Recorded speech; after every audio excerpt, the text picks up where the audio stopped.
good. Yeah. This is a piece of the manual, and we ask governing teams to go through and quarterly take a look at themselves and see how we're doing. Why is it important for a governing team and for a board to self-evaluate? What might be some of the benefits? Make sure you're on track. Make sure you're doing what you should be doing. Take a look at what you need to do next. Thank you for sharing. Yeah, I've always thought of it as an accountability tool, you know, and anecdotally I'm going to say we all have the New Year's resolutions, right, where I'm going to do this, and this, and then you go back and look at the end of the year and be like, which one of those things did I accomplish, right? I look at this as almost like a form of that, where it's just holding yourself accountable to some of the goals and expectations that you planned at the beginning of the year. If you did them, great. If you didn't, then you have some room for growth. And so that's what I hope to take away from this. I think that this thing is complicated, and what we're doing is complicated, and it's good to be able to regularly remind ourselves what we're doing, and not just kind of have a meeting, go off and meet again, and it's hard, but to come together as a group, it's required that we keep bringing it up again. If you do it every 6 months or every year, it's kind of like, what was that we were doing here? But if you do it quarterly, it's... Yeah, the quarterly aspect of the quarterly self-evaluation is key. That calibration and recalibration around it, because you're right. There's a lot of details in here, and all the words that are bolded. When you look at the full manual, you know they're all defined. But even then, as we go around and coach, it's very easy to misconstrue and misunderstand what is meant, and it takes practice. And there's an instrument I saw mentioned in the book or someplace about self-evaluation that I didn't download, but I thought I really wanted to do that before this, but I didn't have time. Because I think it would be a grounding of what we're trying to do. It's actually what you have. Yeah, this is our instrument. This yeah. Other reasons why it might be important for the board to periodically, quarterly, take a look at itself and self-evaluate. To see if we've made any progress, where we are, what we need to change, what modifications need to take place, and if there's something that we haven't done that we need to do. So just think to see where we are, just the way we monitor student growth, we need to monitor our growth. Thank you for that. What we do here has the power to cascade right down through the org. And just to put a double click on the other part that you said, one of the things AJ and I will both be listening for as we go through the instrument are not only where you think you're at, but where do you want to be when we do this again in 3 months, and capturing those next steps. And our plan will be to kind of put that together as an updated implementation timeline and bring that all back to you, so you can kind of see a journey about what you say you want to accomplish in 3 months and 6 months and 9 months, et cetera, et cetera. I think it also provides an opportunity for us, while we're looking internally, to share with community that we're actually serious and transparent and committed to upholding their vision and values that supposedly our outcomes are aligned with. So yes, it's a great sort of internal assessment, but it also demonstrates to community that we're actually doing what we said we were going to do. Yeah, honoring your word. This was shared in using the term calibration, but I think that the common language that's developed through the book, through the study sessions, through the monitoring calendar discussions, coming back to it here and calibrating is another way to just reinforce the common language or consistent way of talking about inputs, outputs, and outcomes, and just the things that are embedded into goal setting and monitoring.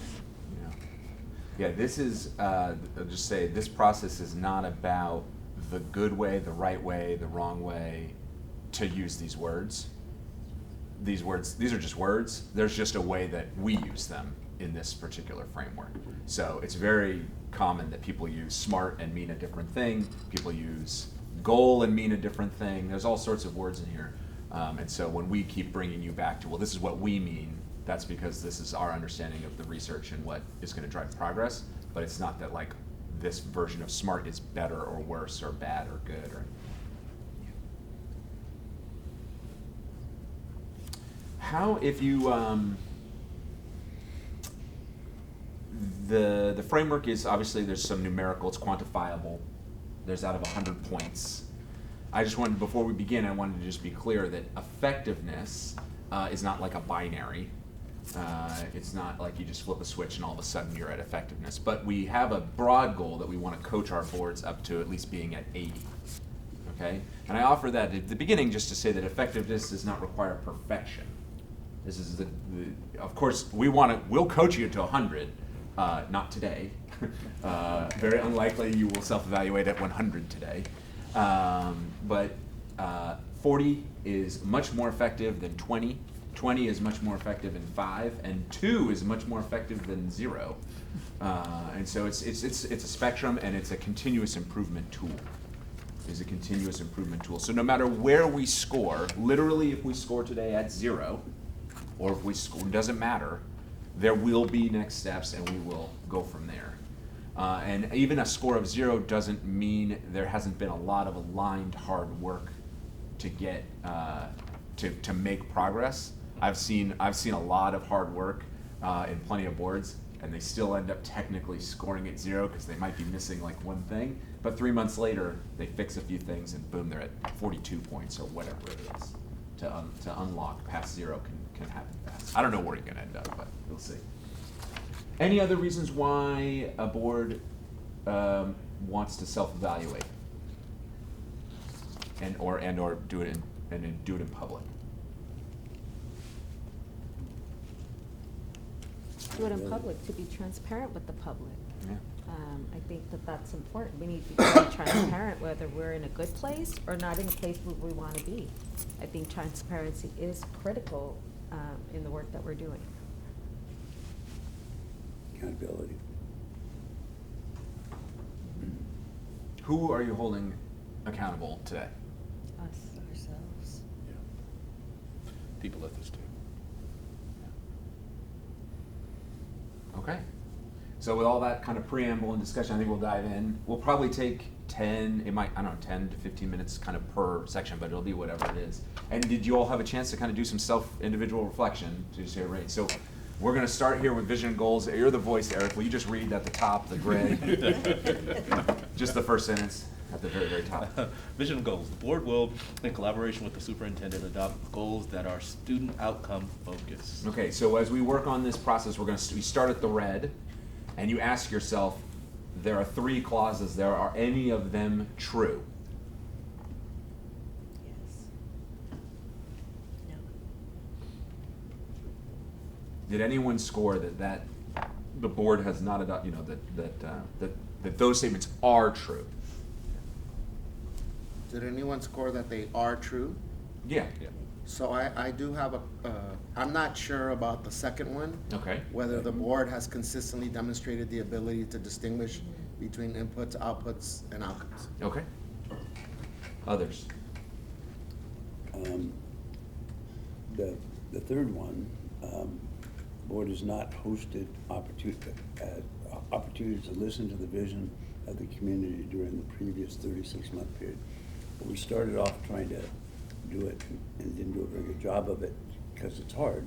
And then we've been going through this strategic planning process, which I think was very fecund, very full of stuff. And I think that helped, but it's just an ongoing thing. I mean, it's just, I was talking to my wife about this the other day, and she said, well, yeah, but then they graduate. And I said, yeah, but there's more. So it's an ongoing, it's getting that rhythm of how you evolve. Yeah, the work of representing your community and listening for the vision and values of the community, or in this case specifically listening to the vision of the community, is never done. This piece of the tool asks the simple, have you done it in the last 36 months? Yeah. Has the board done it? And if you're not sure, or it's a yes or a no. So, just to build on what Doug shared, we did do it as a board. Okay. Within the last 36 months? I personally hosted. Yeah. And I know that whoever was on our board at that time did that. Okay. Whether, we did it to the scale that we wanted to, how many people participated, we would love to have a conversation about that, but it was done. But if we reference the strategic plan, and I'm reading these very literally, and I know they were written intentionally very literally, the board did not host the strategic planning community input sessions that we Yeah. had. Yeah. The board did host I think the meetings that you're referencing, the listening sessions. So I'm not equating one with the Yeah. other. I'll agree, and I think it's important to note that because we weren't there to listen to the community, and in fact, I did attend maybe about 36 months ago. I encourage educators to come, parents, community members to come and give us input on our vision, and but that was even too late to even get that feedback into what we were doing, because I provided my personal feedback, and when I said, well, where's the feedback that the community gave, that we just gave, because I was there when they were providing that feedback, I was told it would appear the following meeting with, when the report was being concluded, and then it wasn't there. So I think we lacked there. I think that we should have been present when, like, all of us together collectively or as a board, when the community was giving us the feedback. Can I just add one thing to say about that? So I think the timing for me, I'm not sure who was on the board yet or not, so I'm not gonna suggest who was there or who wasn't there. But I was part of a discussion with whichever board was there, that we would use our strategic planning process to expand the engagement that we were hoping for when we did host as a board the listening sessions. So we did have concrete discussions about, well, we didn't get sort of the turnout that we wanted with the meetings that we hosted.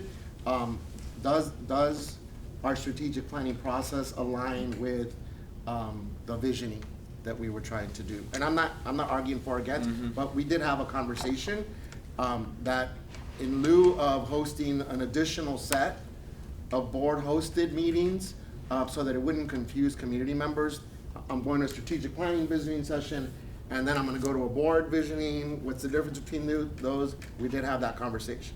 Additionally, and it was not, I would say, it wasn't the district by itself hosting the strategic planning sessions.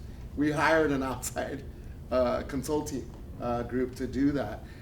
Additionally, we did agree with whoever was on the board at that time that we would participate in at least one of those sessions so that we could be there to listen to it.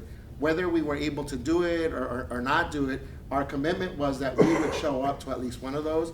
And with some of my colleagues, I know that some of us showed up to multiple ones of those. But there was a discussion and a commitment to show up to the listening sessions. And again, I'm not sure who was on the board at that time, so I'm not trying to blame or throw anyone on the bus, but there was a board public meeting conversation about us showing up. So I was part of that. So when I was running, I was attending these meetings as a parent myself. So I was attending those, and then when I was elected, I was attending and encouraging the community to attend these meetings, but I'm just saying that what I personally was told by the community, and what, being in those meetings, what was given, the feedback that was given didn't necessarily reflect in the document that was in the end produced.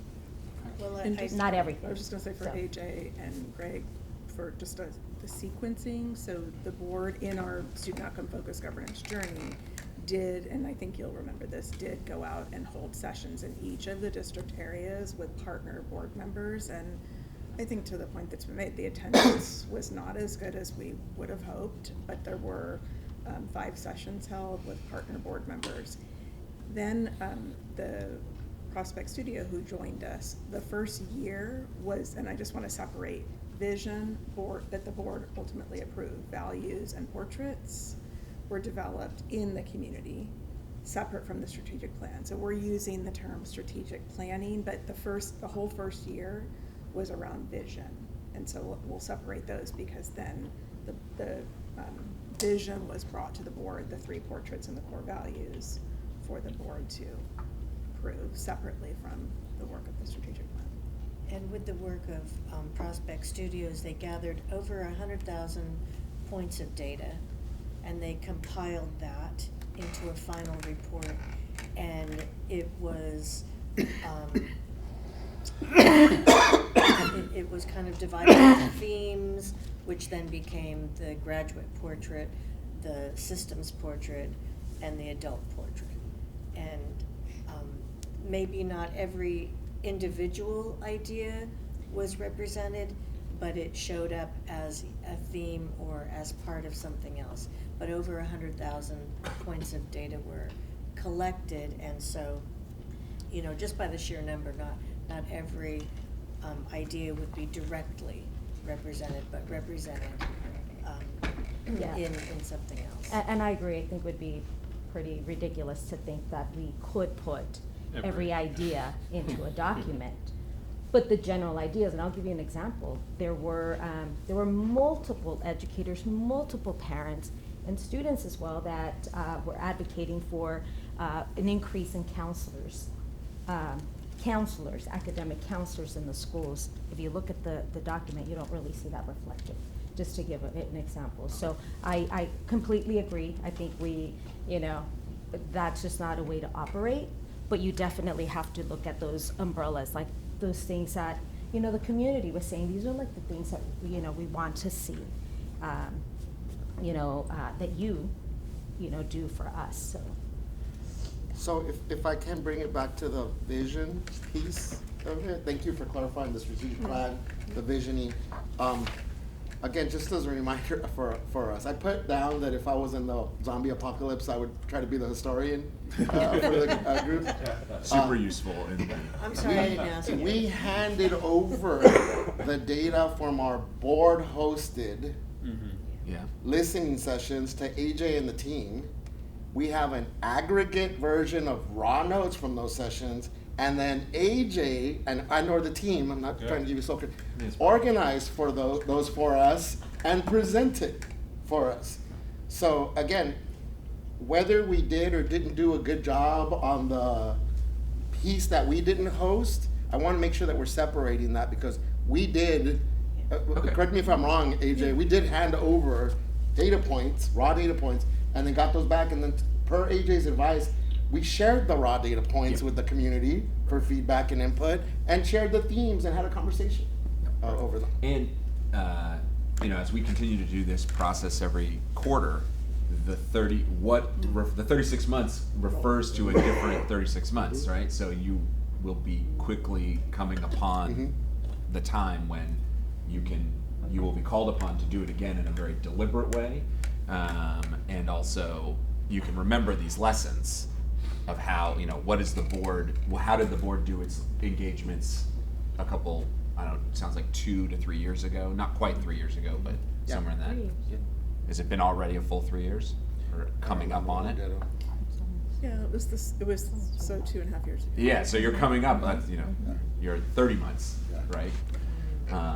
Which begs the question as, so maybe you feel, maybe there's a consensus that the board says, okay, the board did do that, but maybe, and it's within 36 months, but when we do it again, we might want to do it in a different way or in a more augmented way or something. I want to also get back to the other one that I can't remember who raised it. I think it was maybe Doug, about inputs, outputs, and outcomes. How are people feeling I about raised that. Oh, excuse me, one.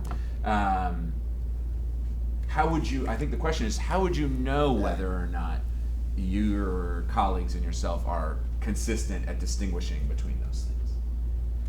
And if you're not sure, would you like, do we need to spend, not necessarily right now, but is that a training that people want to have? Sure. So, 2 of us did go through a training. One of the ways, at least that I got from that training, was that we look at and do an analysis of our board meeting and then divide up. Is this an outputs discussion? Is this an outcomes discussion or action? And then evaluate what percentage of our time at that particular meeting or set of meetings we're devoting to give us a sense of whether we're having inputs, outputs, and or outcomes, agenda items, and discussions. If I'm remembering correctly through the training that was provided with that. So assessing individual meetings to determine whether we're consistently doing this. Okay. All right, I'm definitely capturing some next steps on some of those things.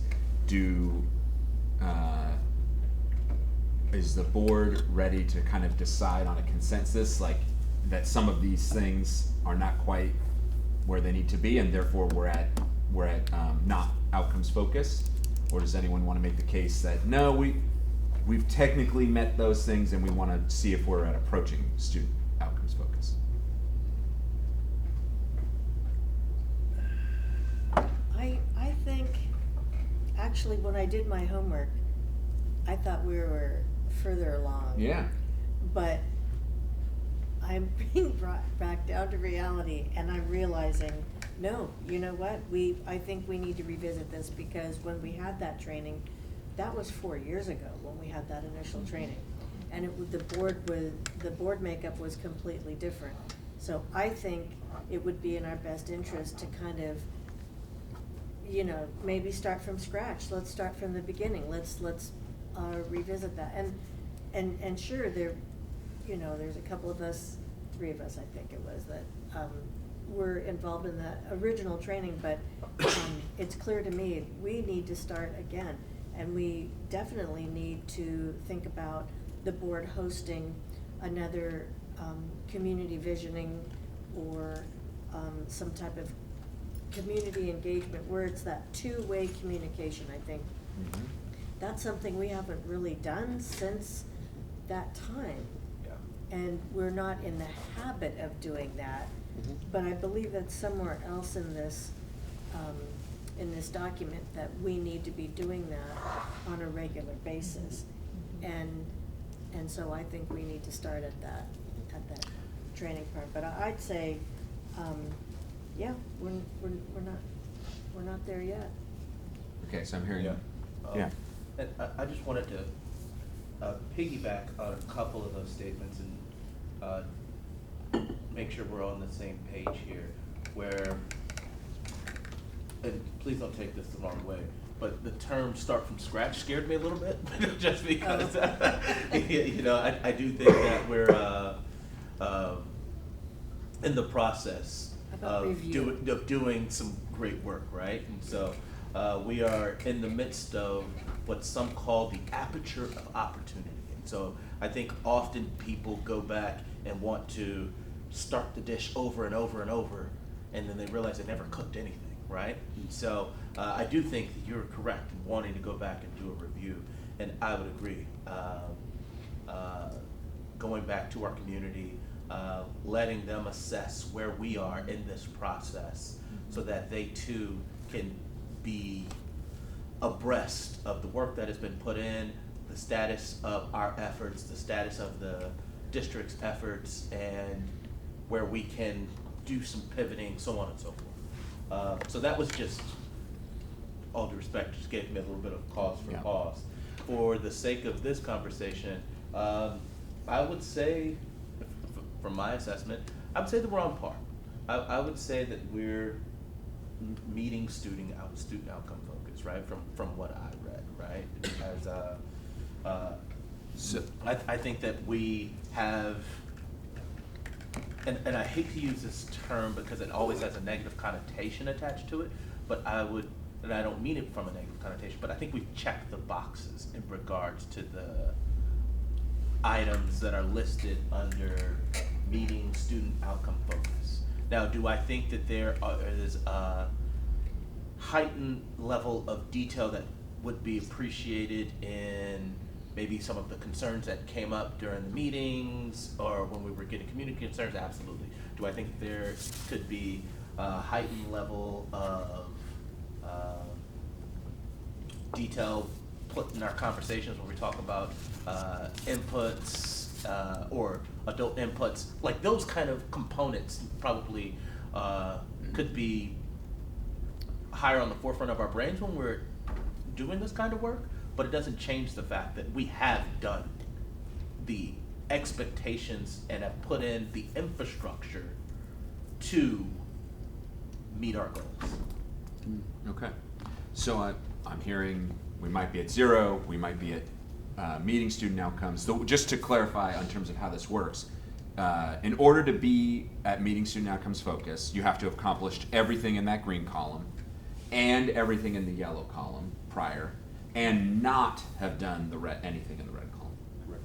Yeah, and I can definitely imagine, you know, it is not uncommon to have accomplished lots of things in yellow and green and blue, but still have something true in red that you need to fix, and then as soon as you do that, it unlocks quite a bit of progress really quickly in terms of the rubric. So I'll just offer that. I'll also offer that blue. The board used actually, I won't read it. Diana, will you read the first one? The board used a process at the top there. The board used a process that included students, parents, staff, and community members in a way that leads them to express ownership of the adopted goals. So I wanted to raise that one up because you can, as you've already maybe experienced, it is possible to do engagements and to listen without it resulting in such a way that the community expresses ownership of the adopted goals. Correct. But the only way you can ever get to that mastering student focus is if that is true for you, which informs when you do make the plan of going back and doing your two-way engagements, way back to accomplish that red thing, doing it in such a way that will ultimately allow you one day to check off that item in blue. You wanna kind of be reading for blue when you're going back and thinking about red, if that kind of makes sense. I mean, I've looked at your website.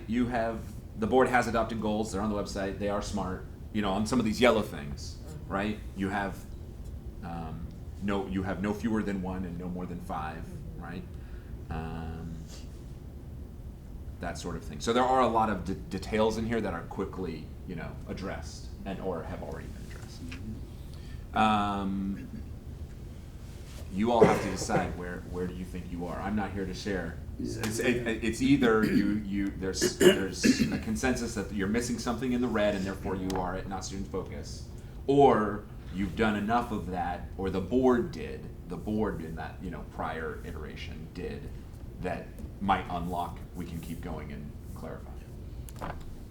I think I'm holding to whether the board has, whether we've done it or done it consistently is one thing, and whether we've demonstrated that we've done it or done it consistently is an additional thing. And I still think I'm stuck that if we have not, as a board, looked at our meeting agendas and determined was that inputs, outputs, or outcomes, I don't know what other way we have done then, or what would be able to do to make the determination on 1, whether we've done it, and 2, whether we've done it consistently.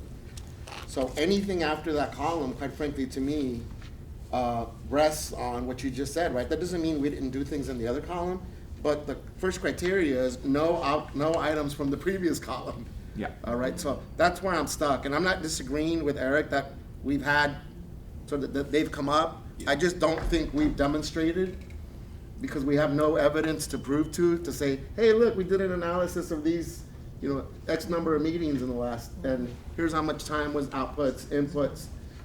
So And us if as a we board are have doing not it, done if we are doing it, then it wouldn't take very long for us to, get trained again and then codify, hey, look, this is how we're demonstrating that we did it. What a lot of boards will do is they'll have each board member take turns evaluating their board meetings. So you'll get January, and you'll get February, and you'll get March, and you'll get April, and you'll get May, and then it'll start all over again. And so each board member takes 1 month where they look at all of our meetings, and then they use the instrument to categorize how did we spend our time for that month. And by passing it around, each person gets a little more in-depth sense of how do we spend our time, and then can help inform how do we want to spend our time going forward. And so that's a pretty common way that boards use to really check in on are we being strategic with our time the way we intend to be, or are we not yet being as strategic as we'd like to be? Yeah. Yeah, and are we demonstrating the knowledge of between these things? Yeah. So I'm gonna ask a question to the board. So a couple of months ago, actually it was probably more than a couple, I'd say maybe about a year ago, we had an analysis of our time and how our time was spent in our board meetings. Now, it didn't define them as inputs and outputs, but it did define them as student outcome focused or not. Would you not consider that the same as inputs and outputs? I wouldn't, because by the definitions that It wasn't accompany firm. this. Got it. But additionally, even if we went with that analysis didn't get us to me be able to say we've consistently demonstrated. So there's those two components. Got it. And we did have a conversation from that analysis that we didn't even have enough, even if we left it broad student outcomes focus to fulfill the consistency and the demonstrated. It seems to me before we could do like a rotation of each of us taking a month to Yeah. look at the meeting and how we spend it, we need to work from one single rubric Yep. that is consistent, that we each use to determine how, what time is spent in each area or Okay. whatever. So, We definitely. Can I just say one? Of course. And it's just speaking to, I'm not adding anything. yeah. Again, reminder, we didn't do that analysis. District staff was asked to Right. do that analysis. Right, but, yeah. We, I'm hearing 2 next steps. I'm guessing AJ wrote them down too, for sure. One is we offer a training on inputs, outputs, outcomes. It's great fun, super thrilling and exhilarating. Does it come with a fireworks show? Yeah, fireworks show, drone All show, of that. AJ dances. Drums. And we also offer a similarly exhilarating training on time use, and with a tool that we use. It's neither of these things are complicated, and we can put those trainings in our implementation timeline. We can work with the soup and the chair here on when are the right times for those trainings to come as and they often And the come. chair, I'm like, They often come as pieces of board meetings, just right there in public. We just offer those trainings. We can do it not in the context of a board meeting, with just 2 of you if you want, but that's perfectly fine. And then we can check it off and say, hey, look, we're devoting time to student outcomes focused discussion. Well, And it it- also could be good practice at the end of a board meeting or board meetings, just to whoever's turn it is to say, okay, let me go through the agenda. And you can do it really quickly. Today, here's Yeah. the time tracking, and Yeah, some then of our offer it districts do as a that. draft as part of the end of the In meeting. fact, the district that we'll be with tomorrow, they actually do that. The one board member is tracking at each meeting, and at the end of the meeting, and say, here's how much time we That's spent cool. actually talking For the about student minutes, learning yeah. and That's student cool. outcomes. That's good stuff. Real time. Okay, then I'm hearing that you're comfortable for now saying you're at not student outcomes focused. That's what I'm hearing as the consensus. So before we move on, I want to check. I don't want to move on unless that feels okay. I didn't think that I'd be swayed, but I am swayed. Okay, you're good. All right. I also just want, in terms of talking about time, Yeah. this obviously took a long time, and it was good, and the other ones Might take less, might take more, that's up to you. Jill, why don't you read values and guardrails? All right, the board will, in collaboration with the superintendent, adopt guardrails. Okay, so same thing as last time. Are any of the reds true?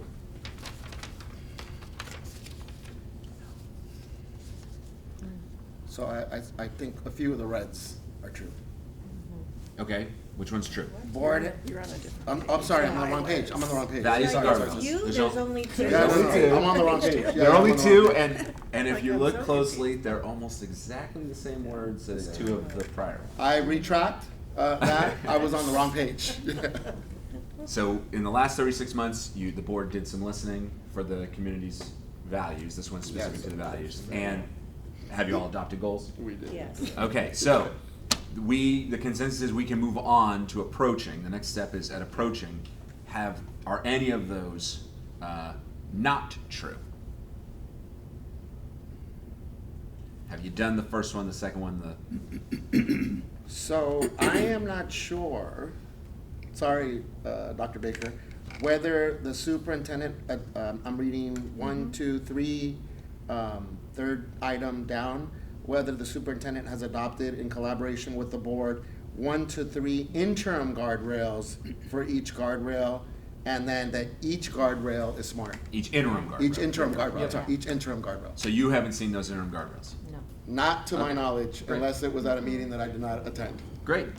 So, right then, we're gonna keep talking briefly, but we know the score is 0. Yeah.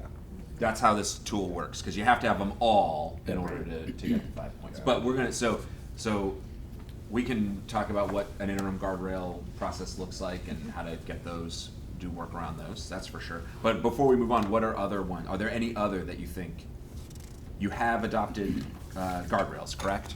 They're on the Yes. website? Yep, yes. And they're no fewer than 1 and no more than 5. Yep. We haven't, the fourth clause refers again to those non-existent interim guardrails, so we don't have that one yet. And because of that, I don't think we can't do the status of each if we don't Yeah, have right. each. That's right. Yeah. Since we don't have them, when we make them, or when they're made, excuse me, we'll do it in such a fashion they can be updated. Were the guardrails publicly posted Yes, for comment beforehand? as part of our goals, Okay, yes. all right. For comment? Yeah, Just like any other board policy, it would have been. Oh, Okay. yes, yes. yes. Okay, so then just looking ahead at meetings, so again, when the superintendent works on these interim guardrails, not only do we want them to be updated be able to be updated multiple times a year, but you can see on meeting student outcomes focus, what are some other things we want to be true about those interim guardrails?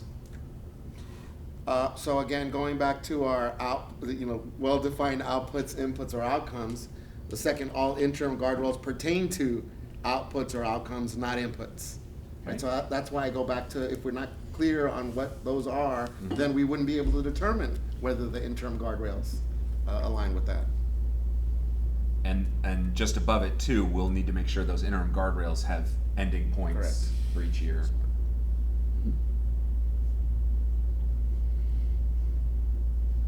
Are there other aspects of the meeting student focus because I have a feeling your superintendent is gonna work hard on, Yeah. get some draft interim Absolutely. goals going really Yeah. fast, so I'm a Absolutely. I think that's the part where I'm getting a little confused here. Yeah. Because, and maybe I need to revisit the book again, because the term interim guardrails is thrown me off. Interim goals I get. Yeah. Right? Because that's helped me keep track of where we are in regards to achieving our goal. But interim guardrails is the parts where these are things that I definitely cannot do in attempt to achieve these goals. But what's like the term interim, Yeah. it's just throwing me off. Like, how do I? So I would offer that, like with the goal framework, the goals are these lagging indicators, these things we want to be true for kids, multiple years down the road. Right. And so those interim goals are the board's way to understand, well, throughout the year, are we making progress? Right, Are right. we in achieving the outcomes? Right. So the guardrails are these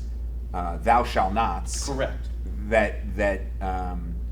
That we have in place to make sure that along the journey to those high student outcomes, Right. there are some values that Long Beach won't stand for. Right. Right? You might be able to get that done in Houston, but you can't do that in Long Beach. Right. right? And so there are certain values that need to be protected in every community, and that's what the purpose of the guardrail is. Right. And so the interim guardrails are designed as a tool to help the board know and have some data around, well, are we honoring that guardrail along the way? How do we know? Because guardrails are written they're not written smartly, but interim guardrails are written in a smart fashion. Got it. And they're a way for, I mean, this is one of the parts where I'm almost tempted to say, you know, when you see some draft interim guardrails, they might start to click like that. But yeah, maybe that's what I'll need, because for me, and I'm going to call it an Ericism, is that if I have to say if, then the answer's no, right? Like if there's, because that's the way that I've perceived the guardrails. That if there's in any way, shape, or form, if we're even getting close to approaching one of these very firm do nots, yeah. then you've basically. Can I? I was just going to use one of the guardrails that's here. That's Sure. So I'm not going to recite this in a way that's a smart interim guardrail, but the third Board of Education guardrail is superintendent may not allow implementation or adoption of any classroom curricula or programming that does not prioritize educational and racial equity.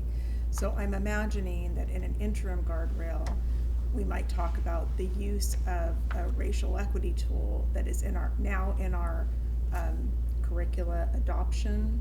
So when we adopt a textbook, when we adopt new curricula, there's a upholds. racial equity analysis tool that I imagine would be written into a smart. So an interim guardrail might be the percentage of curriculum adoptions that fully utilized our tool will Correct. increase. 'Cause I was going to say, that from- sounds like a student input. I like I mean, that. an adult input, right? But that sounds like the guardrail. Yeah. Or Yeah. interim guardrail. A smart. A smart interim Right, guardrail, right, yeah. Yeah. Right. Yeah. Got it. Yeah, the interim guardrails are about, they'll measure outputs or outcomes, not necessarily student outputs or student outcomes. Got it. Yeah. Yeah, and so when did you all adopt that particular tool?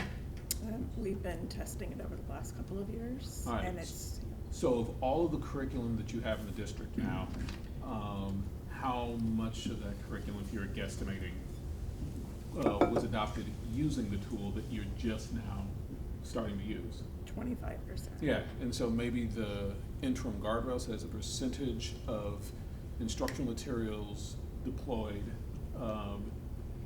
that were selected using this tool will increase from 25% in August of '24 to 85% by August of '27. Something so that you could see some clear movement that, there was a time when we weren't using it at all. There's a time now where it's permeated about 25% of our instructional materials. Over the next 3 years, we think we'll get that to 85%, and then maybe over the next 6 years after that, we'll get it to the point where all of our instructional materials were selected using that. But that would be an example of a interim guardrail that would give you all tangible, clear evidence. Either we're honoring this value or we are not. Okay. And in our parlance, the 1 to 3 interims that the board or the superintendent will propose for each guardrail, that's her interpretation of your guardrail. So the board might think it's being very clear on what you shall not do, but you'll know whether or not that's the test on how clear you've been, and so you'll learn. Okay, we've been those interims. That's what we were talking. You're measuring the sorts of things that we want to protect. Or no, that's not what we meant, and you'll have the opportunity then to adjust. You don't adjust the interims. You go back and clarify your guardrails. Where the board stops talking, the superintendent starts interpreting. Got it. And so, if you don't like the interpretation, you got to go back and redo and clarify on your end. Got it. And this is with community input, yes? Everything the board Has to. adopts has to include. That's the law. So, and let's say we are looking at guardrails as we did, and it's in the agenda, but we didn't get public comment on it. So we essentially didn't get any input from the community. How then do we ensure that we do get input from the community? Yeah. So the muscle of the board to be in strong relationship with its community is one that constantly has to be exercised and renewed and strengthened. And that is definitely, like in my I'm from the Bay Area these days, so it's always about the Golden Gate Bridge, and you're never done painting the Golden Gate Bridge. You finish and you just start painting again. So this tool speaks to that. I'm looking at 3 different places. You have to have listened in the last 36 months, or you're in red. At the bottom of approaching, you had to have posted it for public comment prior to adoption, or that's part of yellow. And then back in the blue, mastering, again, just like with the goals, the board used a process such that the community, students, parents, staff, community members, express ownership of the guardrails. Mastering is tough.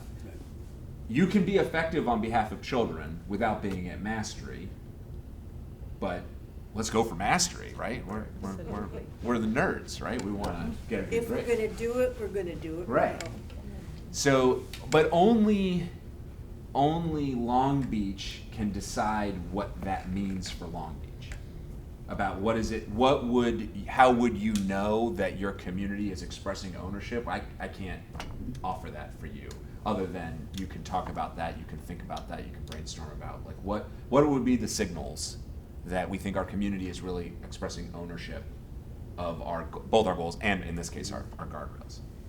It's so hard that and I felt like I saw it today with the public comments. People are coming in and saying, this is not happening, and you're gonna vote on these things, and we're gonna do all that. And if you have a relationship with the community, those things shouldn't be occurring, because they'll always occur in a process like this that we're going through. But there's just a lot of misunderstanding that I think of it as cultural. Ultimately, you're all in this together, and you feel like you're all in this together, and you minimize the number of people or groups that think that they're not in this, and that's what you have to design to make it happen. Yeah, I think maybe being more present in spaces where community's participating, whether it's at a open house, at a school assembly, at a parent meeting, but just in being in those spaces would also to send the message to the community that we're there, that we're listening, and that we're accessible to them. I would add that absolutely both. I don't think those two things are mutually exclusive of each other. But are we, Mr. Edson, is this being recorded? Yeah. Right now? Okay. So, and I'm only asking so that if we have to revisit the minutes to this meeting, we have something that we can say, well, look, we discussed this, right?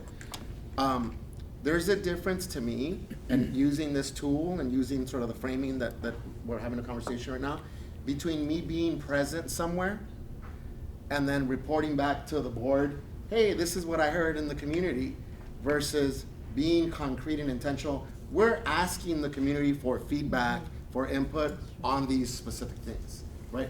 Because then we run into, well, I can be in 100 different spaces, or 10 people had access to me, or 5 people showed up to a school board meeting, and we're going on those 5 public comments.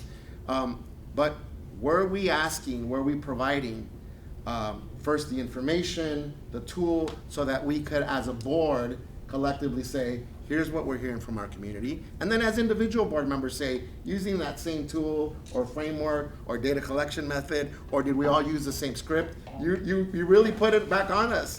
Are you communicating the same thing to your constituents in each other's districts? Yep. So that then when we share back during our board report, during the discussion on this, we're all coming from the same place, as you said, Diana. So I think that's the part, candidly and quite frankly, colleagues, that we're all engaged in our communities, but is it on this, right? And are we collecting data and bringing it back to these discussions? I think those are essential for me. The intentionality with which we are receiving and providing opportunities for our community to provide not just feedback and input, but co-collaborators and co-designers in this. And I was thinking of the same thing, and in respect to this instrument and also the, well, especially the quarterly evaluation, is that gonna require a separate meeting for us so that we can openly have dialogue? Does that fit into one of our regularly scheduled board meetings? How do we have a situation where we're engaging with our community? How do we have that two-way communication? I'm gonna take that as a tie-in to the next one. And you're welcome. So, just to be clear, we captured some next steps around the interim guardrails, so we can make progress on that one. Okay. Monitoring and accountability. The board will develop significant time monthly to monitoring progress towards these goals, the goals. Okay, so We'll devote, not develop. devote. Thank you. Devote. Devote. Okay. The voice. There it is. Not student outcomes focused. Starting in the red. Are any of them true? This is one I had wrong. So I think at least three of them are not true. Okay, which ones are not true? So we don't track our use of time in board authorized public meetings. Okay, and we talked about We that. talked about that. Yep. I don't think we consistently been able to demonstrate the ability to distinguish between customer service issues and owner service issues. Okay. And then, last one, school system has not achieved any of its interim goals. Well, it's a 12-month period we just adopted. We're less than 12 months in the monitoring calendar, so there's no way we can achieve that because it wouldn't be till next year that actually we would have the 12 months. Does that make sense? We didn't adopt a monitoring calendar and goals. No reason. So this past December was it the calendar or the goals that we adopted this past? Last fall, you adopted goals. Goals. Actually, I think it was in January Okay. of this calendar year. This calendar year, right? Yes. And then a one-year monitoring calendar effective in July Correct. that you all adopted. Correct. And staff has worked on the first version of interim goals aligned to Yeah. the board's goals. I guess what I'm saying is we haven't had a 12-month period where we have had interim goals, a monitoring calendar to be able to fulfill the achievement Well, of the last one. and just to be clear on the last one, if the school system had achieved any of its interim goals, it only took them a month, then you could check that off. Like, it doesn't require you take 12 months. It's just within the last 12 months, have you achieved any of those interim goals? Well, that would have been But- incredible if we Yeah, achieved yeah. goals Yeah. prior to us adopting them. Yeah. I would also add the third one, the schedule of the Yes. guardrails, Yeah. that has not been a focus Yes. yet. Okay, So, so some Yeah. tangible next steps. Anything else that has not happened yet in the red? Has the board adopted goals? You notice a pattern there? Anyone want to guess why that one gets repeated? Because you can't do anything without your goals. A man without a plan is a man destined to fail. Gotta have goals. If you don't know where you're going, it doesn't matter which direction you turn. Right. I heard somebody, we were having a session with another board earlier this week, and one of the board members served in the military. He said, that reminds me of a saying he had, and I may mess it up. And he said, completely lost in making good time. It was like, I'm getting somewhere. we're going somewhere. We can't tell you where it is, where we're going, none of that, but we'll make a good time. Put your eyes to the future so you know where we're going. We talked about time use, so the work around time use speaks to the first bullet. It'll be whatever it is, 10%, 25, 50 as you look across the tool. Maybe the prompt I'll offer you is as you look across, this is, how many points is mastering on this one? 30. Pretty sure this row offers you the most points to put points on the board for kids. Mhm.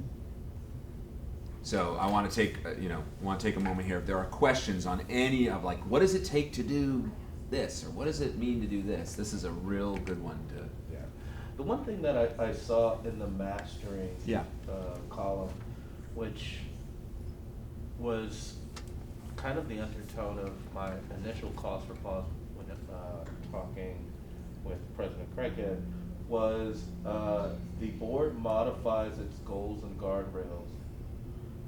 So the undertone of my first statement was about like consistent overturn of goals and approaches and values, and how honestly if you consistently do that, then you really never get to anything.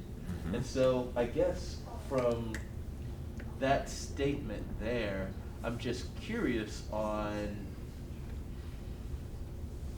like, let's call it more timing than anything. Like, do I think that thought processes and approaches should consistently be refined due to the time, due to the people in office, et cetera? But when's the proper time to do some of those things? So our coaching is no more than once during the span of those multi-year goals. Okay. So this is basically is kind of getting at the same spirit as what you're saying is a board that every 6 months is, oh, now we have new values and new goals and new guardrails is not going to get anywhere. Right. And so this is saying you adopted these multi-year goals and then guardrails and a monitoring calendar. And effective being mastering student outcomes focused means don't modify those things more than one time during that lifespan, whatever you set as, is it a 5-year goal or a 3-year, 4-year goal or Got it. whatever. Yeah. I want to make sure we answer a question that was layered in there. What do the goals represent? The goals, do they represent you, as the board members? Like, Community. they represent the community. The goals represent the vision of the community. And so your question was, when should we change the goals when we have a new superintendent? No, Why not? because she's not, or he, maybe, not the community. She's not the community. Right. Should we change the goals because we get a new board member? Right. Why not? They They're are not the community. Because they're not the community. And so, because the goals are intended to represent the community, when the community shifts, that's when we start. So if somebody wants to make the argument that every 6 months the community's vision has had a radical overhaul, then make that argument. Make that argument. Mhm. But in the absence of that being true, no, we wouldn't come back and change the goals just because there's been a new board member or just because something big happened in the community. And so this is something, however, that you as the community's representatives will have to explain to folks, is that we set these for 5 years and we're gonna stick to these for 5 years because this is really about the community's vision. It's not about the individual people on the board or in the administration. And it's not even about what's kind of the latest big event. Like, those things will happen, but they don't necessarily change what is the community's vision for what it wants its students to know and be able to do. The community engagement piece related to that, AJ, and I'll use the example that you gave about a potential new board member or majority board turnaround, let's say. Yeah. 5 new board members. The often when we are in election season, what we'll hear politically here is, well, the community that I am representing hasn't participated, or their vision wasn't incorporated in whenever this vision and goals were developed. So the case is often made that, and I'm not arguing whether it's correct or incorrect, that certain members of our community did not participate, did not engage, are not represented in these vision and goals. And so I'm bringing it back to, that's why I think we believe, unless someone thinks otherwise, we got to get the community engagement piece right. Otherwise, we're vulnerable to someone coming down the line and saying, you didn't talk to my community, right?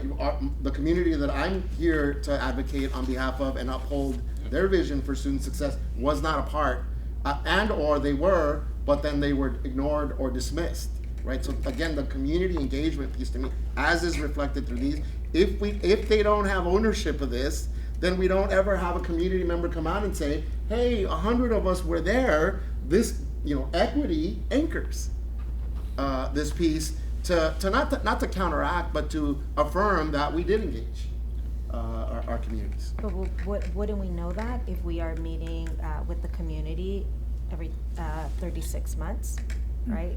Or more frequently. Or more Yeah. frequently, right? So we would know that. And that would provide those opportunities for the community to provide any feedback. The other thing that's Yeah. important in this is it's your job to have receipts. It's not the community's job just to randomly trust Correct. you. It is your job to be able to have evidence. So right now, if somebody came up and said, hey, I don't think you listened to anybody in the community and you certainly didn't hear, do you all have the receipts to show otherwise? And if you don't, then that means you just haven't done your job. Yeah. That it is not on your community to just trust you because you were elected officials.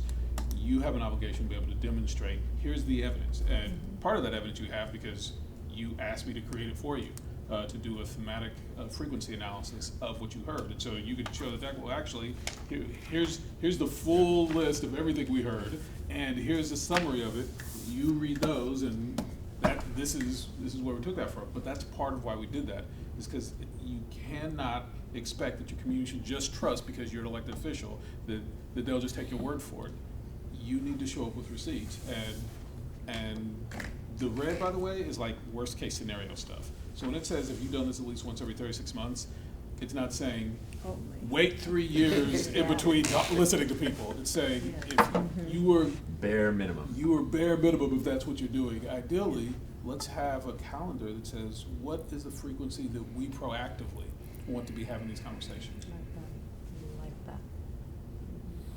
Other thoughts or questions about what you're reading on this page of the rubric? This is a good chance. What's that word mean? What do we do? What's that for? One of the points that was advised by AJ in the board's listening sessions was to do them not just in your own area, but to have a partner. And I think there was great benefit to that at the time of, going to McBride, but having another board member that wasn't from the area, at least a partner. And in some cases, I think there was 2 board members, neither of whom were in a school Yep. building that was in your Yep. area. That was really, I think that was really rich. And then also the consistent question. So this has already been said, but what are you asking that is then, like, for example, there was a root cause and a data set that was contributed by staff. And so part of what you might be asking is, based on this set of data that the board, in its simplest form, understands about student performance, you're asking the community to talk about the values and what they see as goals relative to those data points. So, but the partnership, I think, was really a rich opportunity for board members to lead together and to be out of their specific area. Well, it's actually a pretty intense recommendation. So generally encouraging is that as you are doing listening, one, pair up with a member of the board. Don't go solo. That's just a bad plan. That's campaigning. Yeah, it's not governing, it's campaigning. So make sure you're going with a partner. But what we also recommend is, generally speaking, try to spend about 3/4 of the listening outside of the neighborhood where you live, and about 1/4 of the listening in the neighborhood where you live. Because you certainly need, it's valuable for you to hear from your own folks, make sure you're touched in. But if you're doing your job, you probably hear from your people on a regular basis. So when it comes time to do the formal listening as part of the board, spend 3/4 of your time going out and listening to the rest of the place.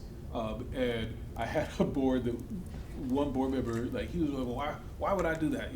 I need to be, my people need to hear from me. It's like, if this is the only time your people hear from you, you've already failed as an elected official. So step one, like, if this is the only chance people are going to have to hear from you, maybe this isn't the role for you. But the other point that I made to him is, like, you are a black man. You are the only black person on this board. Is your desire that the only people who know the plight of black children in your community on the board is you? Or would you like the other 6 people on the board to know about the plight of black children? Oh, I want the other 6 to know. Okay, well, then how would they know? Well, I guess they have to come here and listen. Okay, so then what do you probably need to do? Oh, I guess I need to go there and leave. It's like, all right, I'm done. Yeah, I'll do it. But sometimes people have to think through that. Get out of your bubble. Make sure that you are not you've got to do listening elsewhere, and other people have to do listening, in your community as well. And that is just a healthy part of what it means to be part of a board. The boards exist to represent the vision and values of the community. We're very clear on that. make no, don't bend around the edges around that.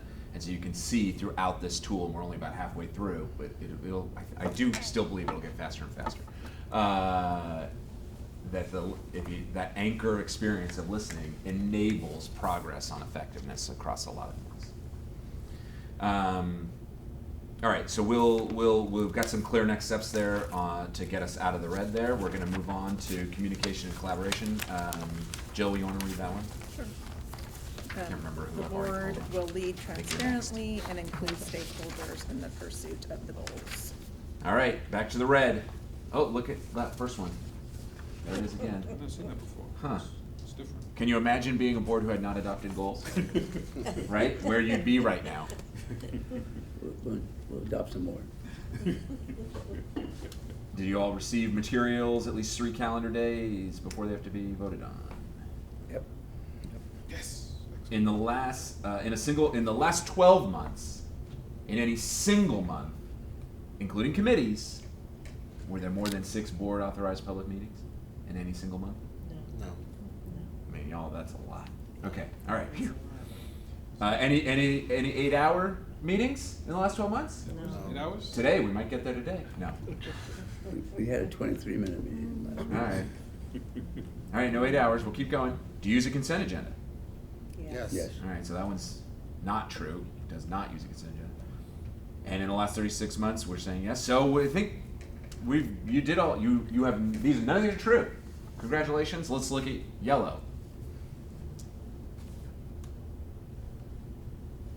So now we're saying, are these 2 things true? The first one is true. Yeah, the first one Jill? is true. We need to work on the next one. Okay. Okay, use of time. Yeah. And those are the categories. And then you can align those to inputs, outputs, and outcomes. Okay, so we already have a next step around time use, so we know that. Let's just peek at green, meeting student outcomes focus, in case there's any key things that we want to try and pick up there. And if your eyes dart to blue, that's fine too. There's some nice things in blue you might want to aspire towards. I like the first one. Yeah, say, which one's that? The public meetings last no more than 2 hours. Keep going. Then that means you're being efficient. Yeah, so our coaching is that a board, your board, there is a world where you can, not only can you do your job, you are most effective at your job when you have no more than 4 hours of public meeting work a month. No more than 2 meetings, and neither lasts more than 2 hours. But if that's your best way of communicating with the community, It's not. It's definitely not. no, well, I mean, what if it was? You think it's impossible? It's not. It's not impossible. There's no district, at least in the council, it may be true in some of the micro districts, they got like 200, 300 kids. But there's no district in the council, this has been tested numerous times, where folks have looked at, for example, who is watching, the board meeting and such. There is one clear primary consumer group of every school board meeting. Any guess who that is? Teachers, Staff. staff. The primary consumers of board meetings is staff, by far. It's not even a close second. The reality is, you do have an obligation to communicate with your community. The board meetings just aren't a tool for that. Yeah. And think of it this way, before serving on the board, how many board meetings did you attend in your lifetime? Or watch in your lifetime? It's not, don't confuse board meetings with community engagement. Like, if you actually want to engage with the community, you probably need to go to your community. Expecting them to show up at a board meeting is just unrealistic. And there's also a certain amount of privilege associated with it. The capacity to show up at a time that is not designed for them, it's really designed for y'all. So essentially we're saying, our version of community is whoever can not have to be at work, not have to do with childcare, can get across town to where our meetings are on a time that's of our convenience. When that happens, that is the totality of community engagement that we need to do. Like, that's an absurd, and so when you think of it that way, you start to realize, oh, that's not actually what board meetings accomplish. You are conducting the community's business in public, but generally speaking, not in a way that's being predominantly consumed by your community. It's predominantly being consumed by your staff. And so that's why, particularly your superintendent has a tremendous obligation to find additional ways to be constantly, for schools to constantly be interacting with your community members, because board meetings, again, it may be different for small districts, but for council districts, the largest districts, urban districts of the country, that's not who's watching our board meetings. I just wondered about technology and whether, could you do podcasts and things like that as a way of trying to reach on discrete topics? And I think the future is different than the way it is now. Yeah, I think you could definitely deploy technology in different ways to try to reach out. I'm just saying, I agree with you. Most of your families are not going to think, "Hey, folks, it's Get the popcorn. Let's gather around the TV, folks. We're going to watch the board meeting." Like, that's not what people are doing. That's just what we do. That's what we do. That is not what your community does. But you're also not saying we shouldn't make an effort to make our board meetings accessible and. You absolutely should. That is absolutely. But not without doing But everything don't stop else. there. Correct. Yeah. Correct. Do not stop there, or Right. you will miss such a large percentage of your Right. community that it will be impossible for you to be effective. Correct. Sure. It will likely take generations of different board meeting behavior to retrain a community on like what to expect, and like then maybe you might be able to rely more on the board meeting, but even then it's unlikely. So we know we're not at approaching because around the track use of time, then the key there that the board tracks its time, not the staff.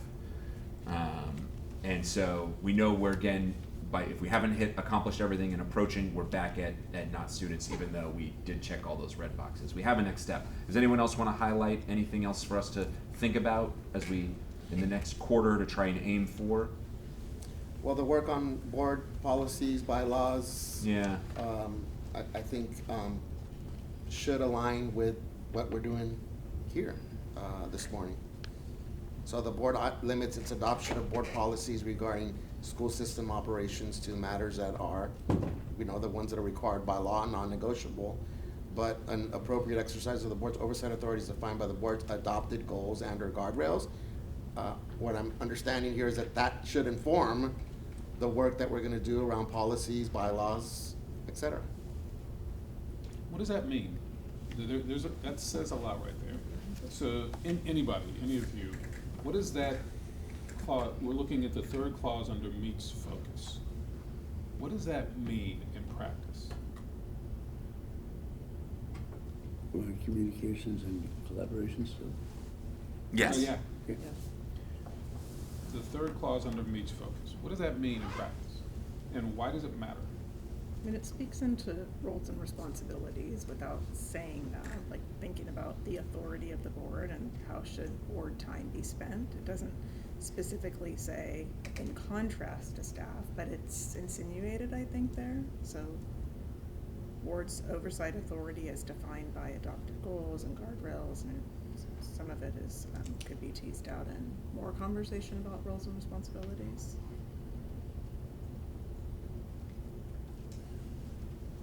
I think hearing from the public this morning lets us know that we can't be doing things outside of the community we represent.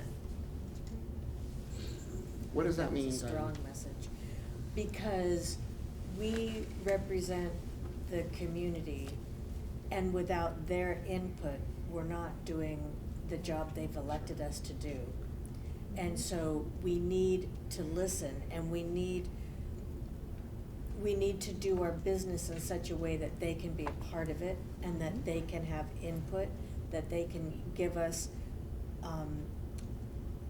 the information needed as far as what the community needs from us as board members who are responsible for the education of their children. And that message was loud and clear this morning. And that's why I appreciate it very much. And it ties right into what we're doing and what we're talking about. So one of the things that I have questions about with regard to, thank you for that, is the real or perceived expectation that community has of what they perceive our roles and responsibilities to be. Right. And they're not mutually exclusive, right? Versus what we've affirmed using this work, the responsibilities of a board to be. So, as an example, if community members are approaching me and believe that my responsibility is to remove a principal from X school, if I have, no anchor to say that's not my responsibility, even if I agree with that, the question to me is, then whose responsibility is it so that there isn't this perceived notion that I don't like the custodian at that school, you need to get rid of him, Juan. So one is, okay, is that my responsibility to dictate to the superintendent? You know, I've had a community member complain about this.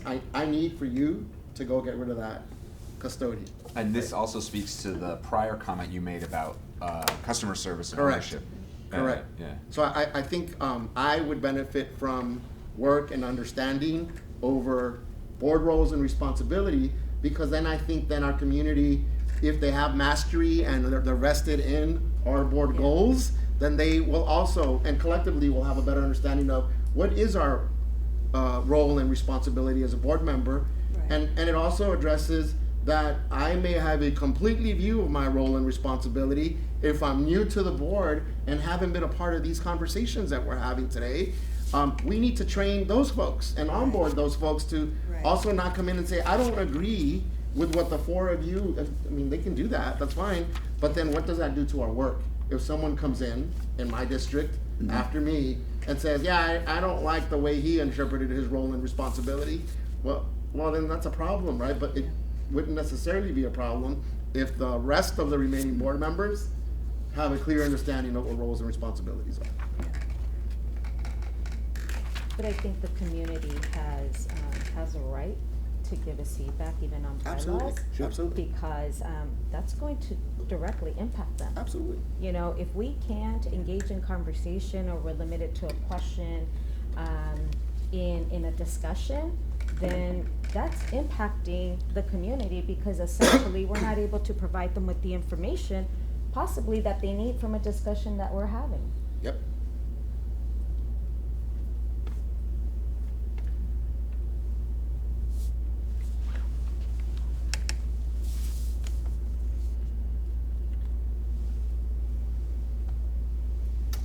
This part of the process definitely connects to the conversation for later in the day about what you're going to discuss, the content of those bylaws and have that discussion. Why is it important that the board limit its policy adoption, which is effectively what this is saying? What are the risks when it's not clear? Is it a customer issue? Is it an ownership issue? We'll have 1,000 different policies that don't help us get to being an effective and efficient representative of our communities. And then we can't devote, how will we review 1,000 policies every so often? We need to be more efficient with our time, and it would not be efficient to have an excess of policies. I mean, there's a component of it that is truly the role of the superintendent. While we are obviously community representatives of certain sectors of the city of Long Beach, and we want to represent the concerns of the community and hear the concerns of the community, there's a component of the implementation that obviously are still governed by the board policies that we put in place, but really get enacted by the superintendent. We should allow that role to be such, and for lack of a better term, try to heavy-handedly make the decisions while diminishing her role. And that's the way that I kind of interpret some of the let's call it over implementation of board policies. And then also, I think, we're expending our energy maybe in the wrong place. The more time and energy we spend on policy, the less we're listening to, or paying attention to the monitoring, and that's what we want to focus on. The goals and guardrails adopted by the board, just to be clear, those are policy. Anything you adopt, those in our parliament, those are policies. If you're not paying attention to the vision and the values of the community, who is? Right? No one is. That's only the job. That's the job you do. And if you're not doing that, that goes without being done. It doesn't get done. And our coaching would be that when you're focused on other policy making, other than what's legally required, there is only so much time. It will come at the cost of monitoring the vision and the values. We've had some discussion, I don't know if it's enough, on differentiating between policy and administrative regulations. Mm-hmm. And so again, if we're looking at how much time we're devoting to developing and or adopting and or having conversations about policy, we borderline getting into administrative regulations in those conversations, which we really shouldn't be doing administrative regulation conversations, right? And so, and again, I'm not saying we shouldn't be aware of them, but is that the best use of our time in alignment with these goals? One offering, and I think you have a comment too. You want to share? Go ahead. I do. So while I agree with my colleagues, I also believe that policy affects student outcomes, and the things that are in place will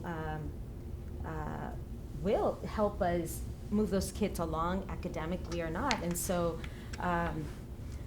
so while I firmly believe we need to look at the policies that mostly impact the work that we're doing with goals and guardrails, I think we should be involved in the policy that's going to affect our students, our parents, and our those that we're serving. Oftentimes, I find board members in when we call it like a policy diet process, that process can lead to and issues that come up around customer service issues related to other policies, that they find a home eventually if it's consistent enough and the board agrees. They often find a home in guardrail policy language because there's something there that there's a value. Oftentimes, Can you give an example of, if you can think? I don't know if I can give a specific, but let's see. Communities up in arms that someone was fired. That happens, right? Why was that person let go? But they can't know the details. And there's concern that they were let go for retaliation or whistleblowing or without being given the opportunity to improve. And in our community, we value giving people another opportunity or a chance to improve on a reasonable timeline. And if you don't do that, then that's not how we treat our people. And so you can imagine a guardrail coming up, like if that's a clear pattern and a value of the community, the board might opt to say, well, we don't necessarily need to have an administrative regulation around that. What we need is a guardrail that we monitor around what the superintendent shall not do. You shall not dismiss a teacher without giving them an opportunity to improve or something like that. And you can have data around that. I mean, there are like legal requirement things where SUPs have to be able to do what they need to do, but absent those things, short of those things. One of the things, since we're on this topic, because I know it'll come up again later, but I would like to address it while we are here now. One of the comments that was reiterated during the public comment portion of today's meeting was a question, and I want to, clarify the question that I think is being intended, because I don't want you to dismiss it just because the question on the surface sounded odd. The question was, why would elected officials or an elected body limit themselves? So first, that might sound like an odd question, because obviously you already limit yourselves. What are examples of ways that you already limit yourselves as a body, formally? Consent calendar items. You put things on consent calendar, and so instead of spending time talking about every single one of those, you all have made the decision, we're gonna talk about some things and other things we're not gonna spend time on. So that's an example of a way that you've already chosen to limit yourselves. That you don't have to, Right. you're not legally required to do that, but you've chosen to do that. What was the benefit to you of choosing to, you all did that long before I ever came along, why'd you choose to do that? No, we did it Yeah, I while don't you were think- along. Oh, so this is This is the relatively- second year of implementation of having a consent calendar. So consent calendars existed long before I was born. Let me say that. Just not Enough for long, just us. not long. Yeah. But it's a way that, the board decided, hey, we're going to limit ourselves. What's the benefit? Why'd you all choose to limit yourselves? in We that way? did that to be more efficient. And that was in an attempt to make our meetings more efficient. To me, if we have meetings that are, let's say I don't wanna say goal because that's gonna be confused with our official goals, but Intention. it's our intention to have a meeting that lasts no longer than 2 hours so that we can be inclusive of people. And I know you talked about staff being our biggest viewers. But I personally wanna be mindful of the fact that we've had teachers and staff that have been up early in the morning. Since They've- 5, yeah. Yeah, they have a huge workload, they've got papers to correct, everybody's got other work to do. I don't want our board meetings to be cumbersome. I want them to be easily accessible, understandable, and as efficient as possible. If we look through your manual, we find dozens of ways that the board has already chosen to limit itself. Largely around things like this is that you just want to have some focus so that you actually get things done. The board that focuses on everything is a board that focuses on what? Nothing. Nothing. And so if we look through your policy manual, there's already dozens of ways that you've chosen to limit yourself. You've also chosen to limit yourself unofficially in ways that don't appear in your policy manual. What's something that you all don't do, even though there's actually no policy against it? What's something that you as board members don't do?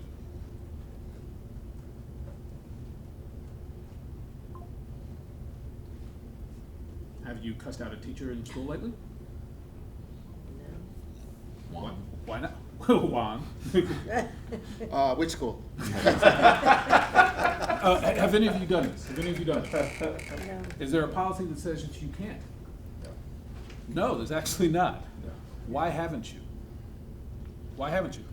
Well, the professional nature of our positions, one, but then also to be in direct communication and pretending to be as though we're in supervisory of a teacher in their role is just out of order, Yeah. to say the least. There's a chain of command here.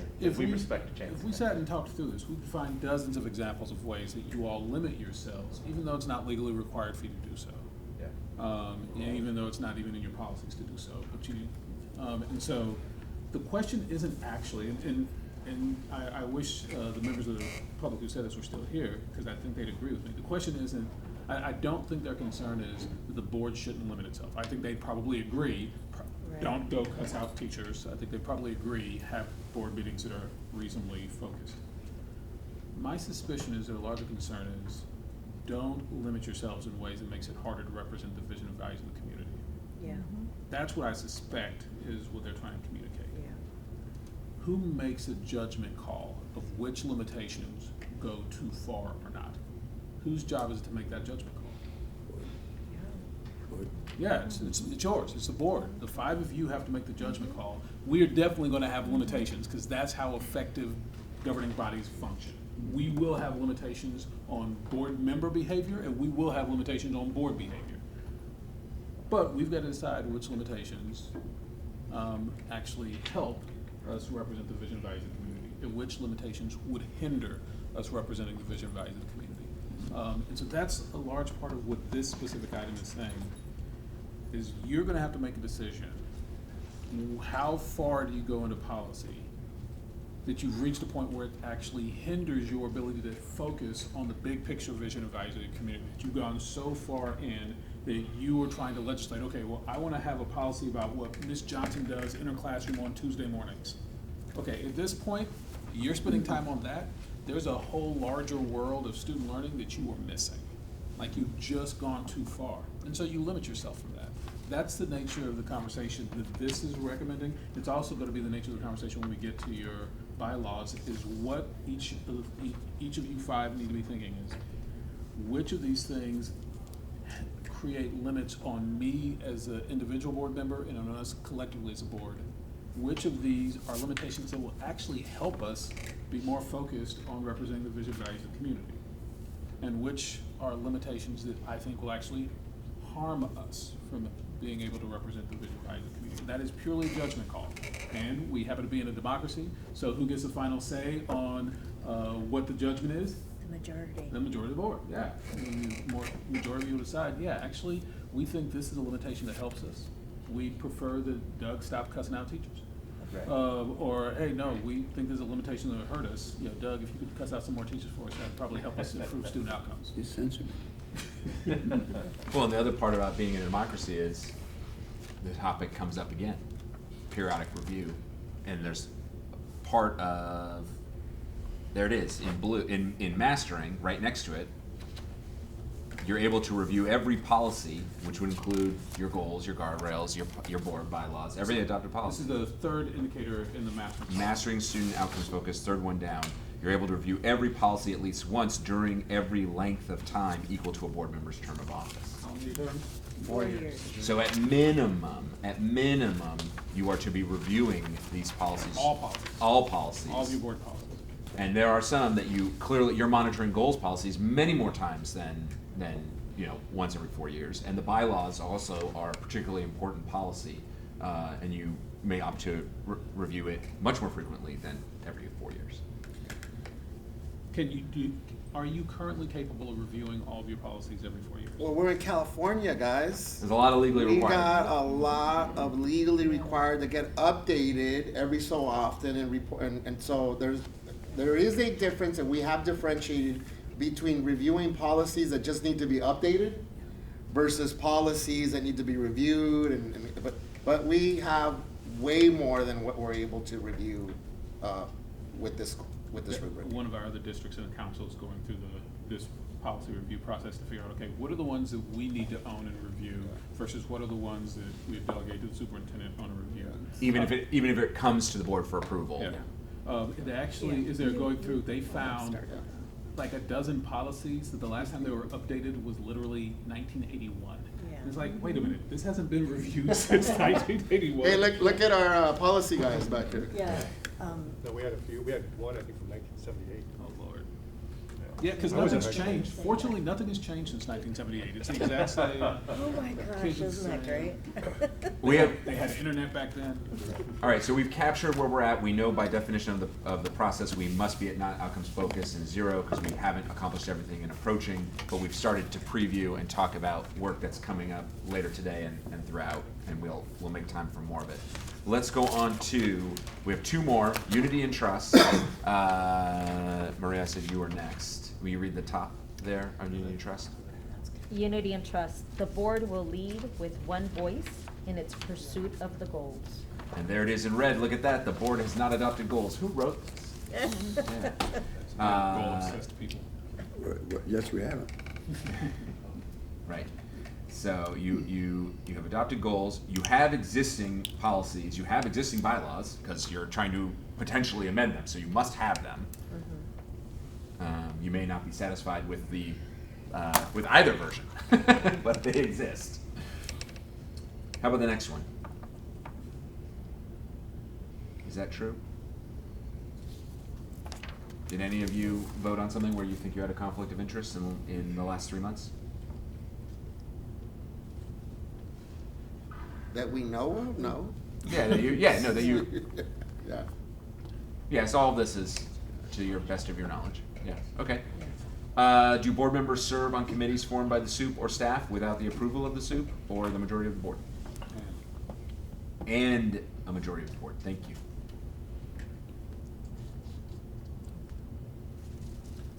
Do any of these folks serve on your committees?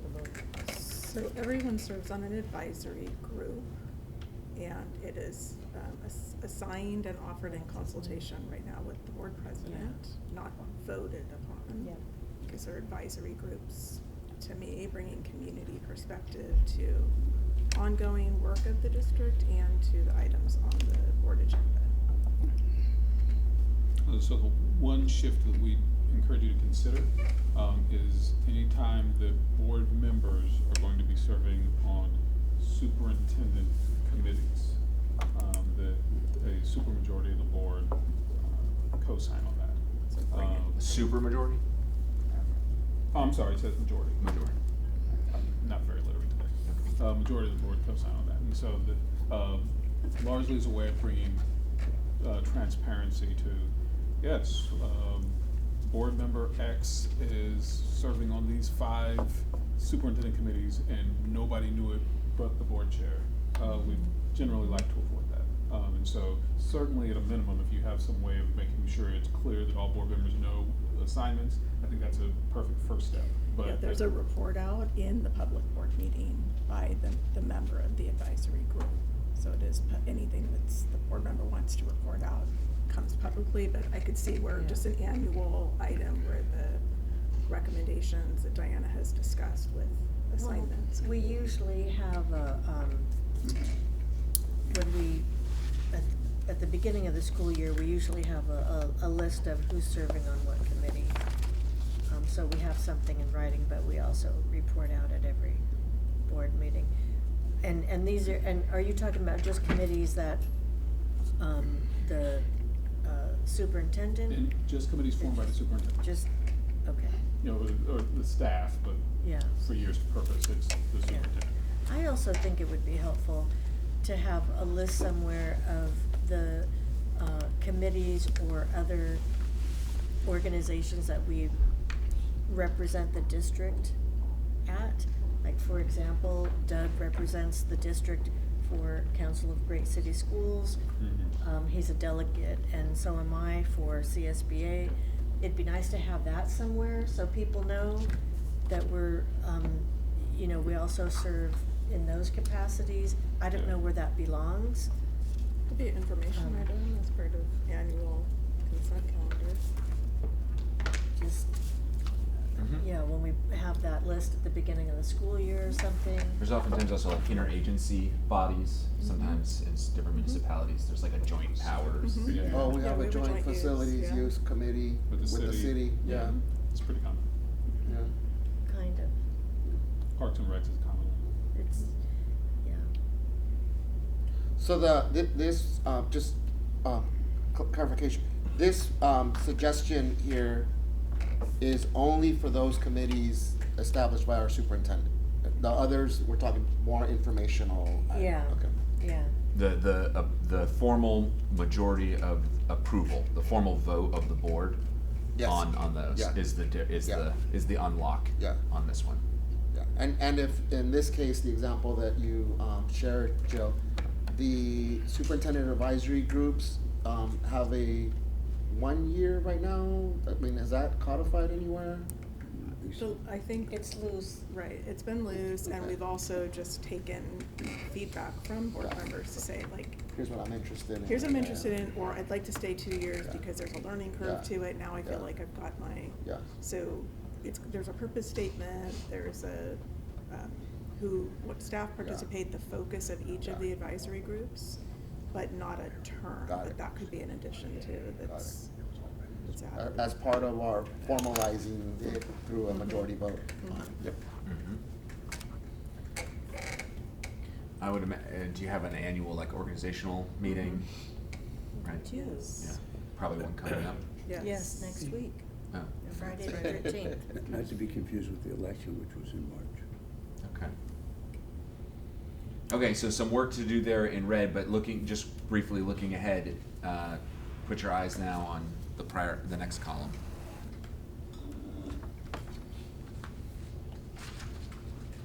What color is this? Approaching student outcomes focus is Okay. the yellowish orange. And so some of these are in draft form, either as existing things that we're considering edits to.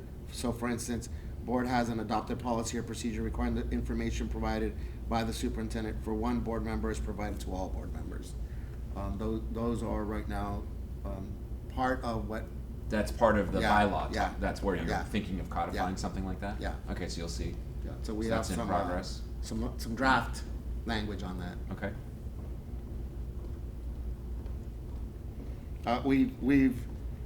We also have some ethics and conflicts of interest language in bylaws, but separate from that, because California requires, was it last month, Jeff, or 2 months ago that we adopted the conflict of interest It was last month. Okay, Well, so- it was the conflict of interest code. code? Yeah, so an additional layer of that is up for consideration at whatever time that comes up in our bylaws discussion. That was November 20th. Okay. And you'll see in meeting student outcomes focus 1, 2, the last bullet, as you look down the road, the board unanimously agreed during the most recent self-evaluation that all board members have honored the aforementioned ethical boundaries during the previous, evaluation period, 3 months, which refer up above. So I just want to draw your attention that in some places your work requires a majority, and in some places earning points requires unanimity. How do we know?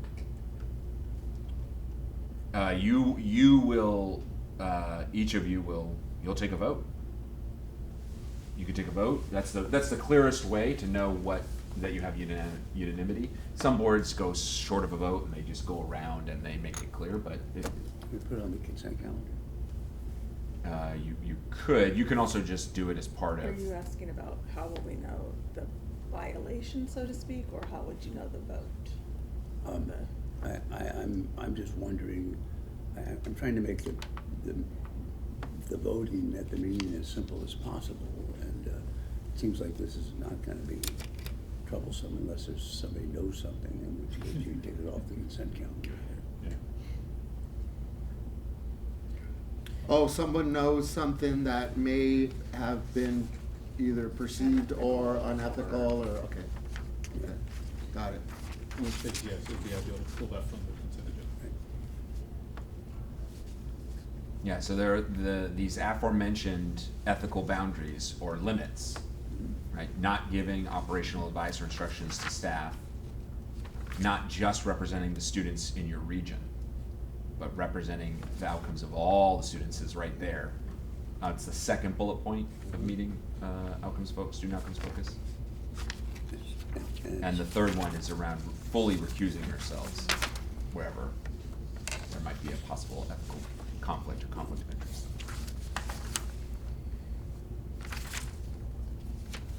So one observation is that we are not able to complete all or any of these without these being the conflict of interest statement and ethics piece. So a lot is resting, I think, for us to make decisions on in order for us to move forward in this way. The one question I do have for you, both of you or either of you, is there a different consideration for that representing all students versus just the students in your area for districts that are district-wide elections versus districts like ours that are district-based elections? Nope, all means all. Okay. So there is no impact on, at least in terms of how we understand student outcomes with regard to district-wide representation versus district-based? The job of the board is to represent the vision and values of the community. Okay.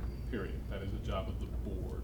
And so the board doesn't get to say, well, as a board, we will just represent the vision and values of this little corner. The board has to be committed to representing the vision and values of the community as a whole. Recognizing that's super complicated. You've got a very diverse community, I mean, somewhat at the extreme compared to a lot of other most school systems across the country. And very segregated.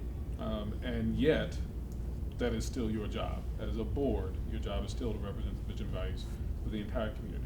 And to the point that you made earlier, obviously that doesn't mean that every single thing that everybody wants, everybody's gonna get. That's an impossibility. But you still gotta listen to every single person. You gotta try to figure out how do we tie together as many of these threads as possible into one coherent set of goals and guardrails. And so yeah, there's never any escaping your collective obligation to represent all children in the community, which then places a concurring obligation on each of you individually to be representing all children in the community, not just the children who live in your neighborhood. Mhm. The children on the other side of town are your children too. This is also an area where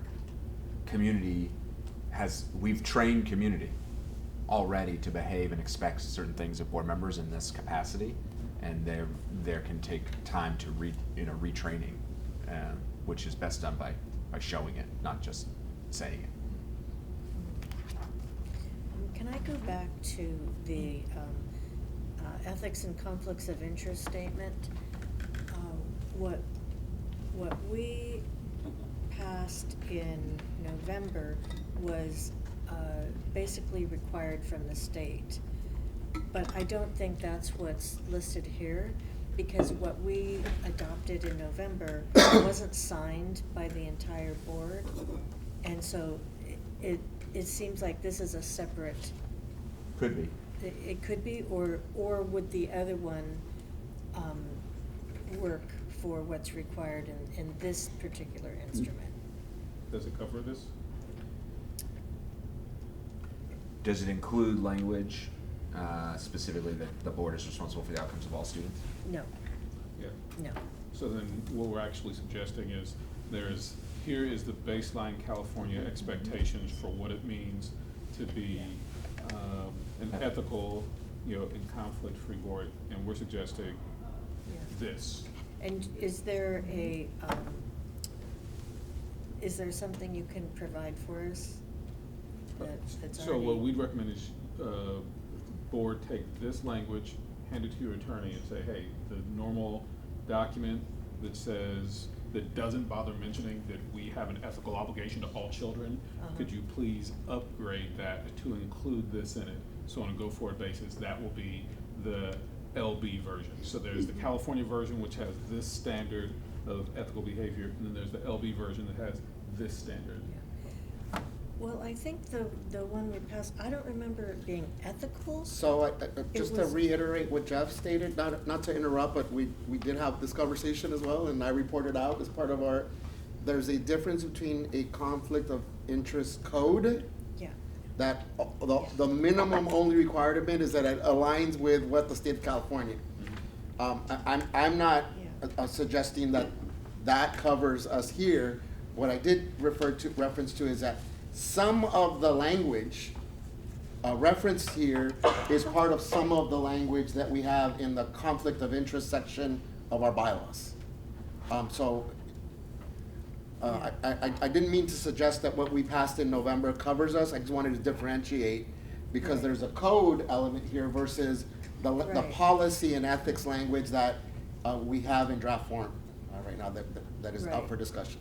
so I'm wondering, we need to have something separate that covers more ethics or is that maybe will be covered in our bylaws? The framework doesn't require that the ethics and conflicts of interest statement that's referenced here be its own separate document. It could be, Recommendation is take what you have and just level it up. whether it's take up the bylaws and level it up, or take up the code then level it up. Okay. So we're not gonna say in its ethics and conflict of interest statement, I mean, we're gonna say that and not code, because code is statewide. And So the code part, we've already covered. Yeah, This part, And I have a copy, since it's right. not, this specific language is not currently, as I understand it, in the language that we're going to have a discussion about, all I'm saying is that's the place where we could put this language if we wanted to use this example in our conversation when we get to the bylaws. And what I believe was just clarified is, we don't need to have a whole separate additional thing. It can be included in that if we move forward on that conversation. Yeah, If and when. different boards have different places this goes to, but there's what it takes to align to the framework, wherever you put it, and there's also prior that you sign it. That's right. Right, That's right. yeah. I think I was, in my mind, I was coming up with a more literal translation, that it's an Yeah. actual, Oh. here's the statement. You know, this is a sheet of paper with a statement, and everybody signed Yeah, that. Different districts and different states call things different stuff, so translate this to your own context. One more, I think this is the last one standing between us and lunch. Are you all in lunch? Continuous improvement, the board will invest time and resources toward improving its focus on the goals. There it is, board has not adopted goals. Unbelievable. It must be a typo. It's gotta be. We're on now. This is my favorite one. The board has not conducted a self-evaluation during the previous 12 months. Have you all done this That's in the true. last 12 No, months? we have It's not. true. All right, so once again, we know where we are right now, so we can stop worrying about what points we're at, but now let's Yeah. talk about, let's just keep going through, let's unearth the next steps that we wanna capture. But if we've done it, but not out loud, does that count? Nope. But 3 months from now, will that be true? No, I mean, 3 hours from now. Yeah, you'll have done it, which is actually the first time a board does this process. You pretty much can't score points on this row. You can't. I mean, by design, you cannot score 100 points the first time. If we've never done it. If you've never done it, how could you have done it? Yeah. Board has conducted a self-evaluation during the previous 12-month period, but did not vote to adopt the results, is another very common one. So I don't know if you're gonna adopt those results tonight, or they'll come back today on this evaluation, or sometimes it comes back on consent Consent, yeah. at a future meeting. But do actually vote and say, we scored ourselves 0, 0, 10, 25, whatever it was. Yeah. I'd feel more comfortable having that on a consent calendar going forward, because I just made a statement to the public saying we weren't gonna vote on anything Yeah, sure. today. And the last one, board has not participated in a governance team training or retreat where all the members of the team were present during the previous 12 months. Were you all present at a retreat with governance training in the last 12 months? But now moving forward, So glad you're here with us, Eric. you made it. Saved us. Okay, so we know where we're at. We've already are doing, this one is the built right into it. We've got some next steps because we're doing some right now. Let's look ahead. There's some real fun ones here on mastering, on meeting. What questions do you have in order to accomplish next steps?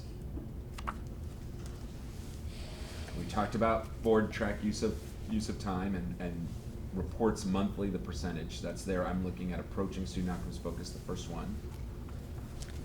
The second bullet point often comes as a surprise to boards. You want to read that one, Warren? The board tracks. Yeah.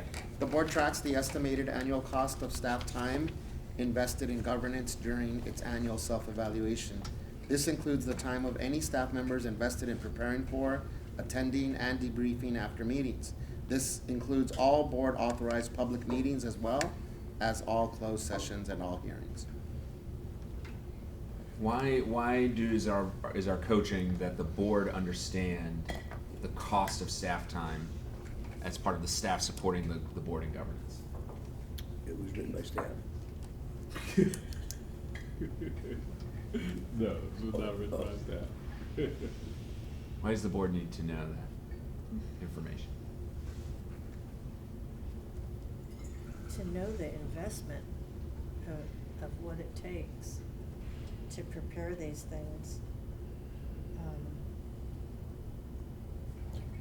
To remind us that we should be doing these things because there's a cost to our students, ultimately, that we're not using any funds that staff that it's costing us for staff to do it, that those funds are then not going to the students or to the outcomes that we've established for students.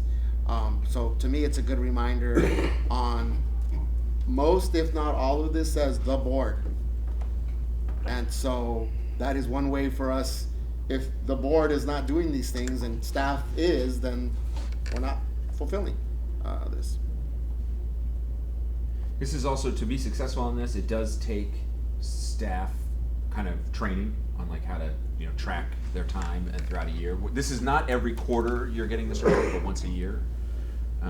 But prepping staff to understand like what will, and it, as some staff are very detailed and it's to the decimal point of an hour, and others it's, you know, slightly rounded. But the board absolutely needs to understand that the investment made, because it's not about too much or too little or a good amount of staff time or a bad amount of staff time, but it's absolutely about you want to be as ideally as efficient as you can, because every dollar you can then put towards student out, you know, working with kids directly, that's what you want to do. Your goals are your first priority for those resources, not your own governance support. So I wanted to name that one because it comes up early in approaching student outcomes focus, and so if you're not prepared to track that time, you get stuck there. And we have a tool that has instruction and all that stuff that we can provide. Board has provided time during regularly scheduled board authorized public meetings to recognize the accomplishments of its students and staff. I'll just pause there. Do y'all do that? Accomplishments of students and staff? Yes. How about regarding progress towards the goals and interim goals? That's the ending of that clause. No. Indirectly, we do, but it has not, in my memory, specifically been called, here is evidence of or a celebration of directly related to board goals. Yeah. But we do have many video celebrations with the accomplishment, but not explicitly with the language here, goals and interim goals. What's the effect of celebration on organizational culture? Why does what an organization celebrates matter? What is the effect of celebration on organizational culture? I think it's to inspire and educate as to what's possible and what's going on in the district, what opportunities there are for our students. We call it our vision in action. Reinforces what you want more of in your organization. So what happens when you're celebrating the accomplishments directly connected to the goals and interim goals?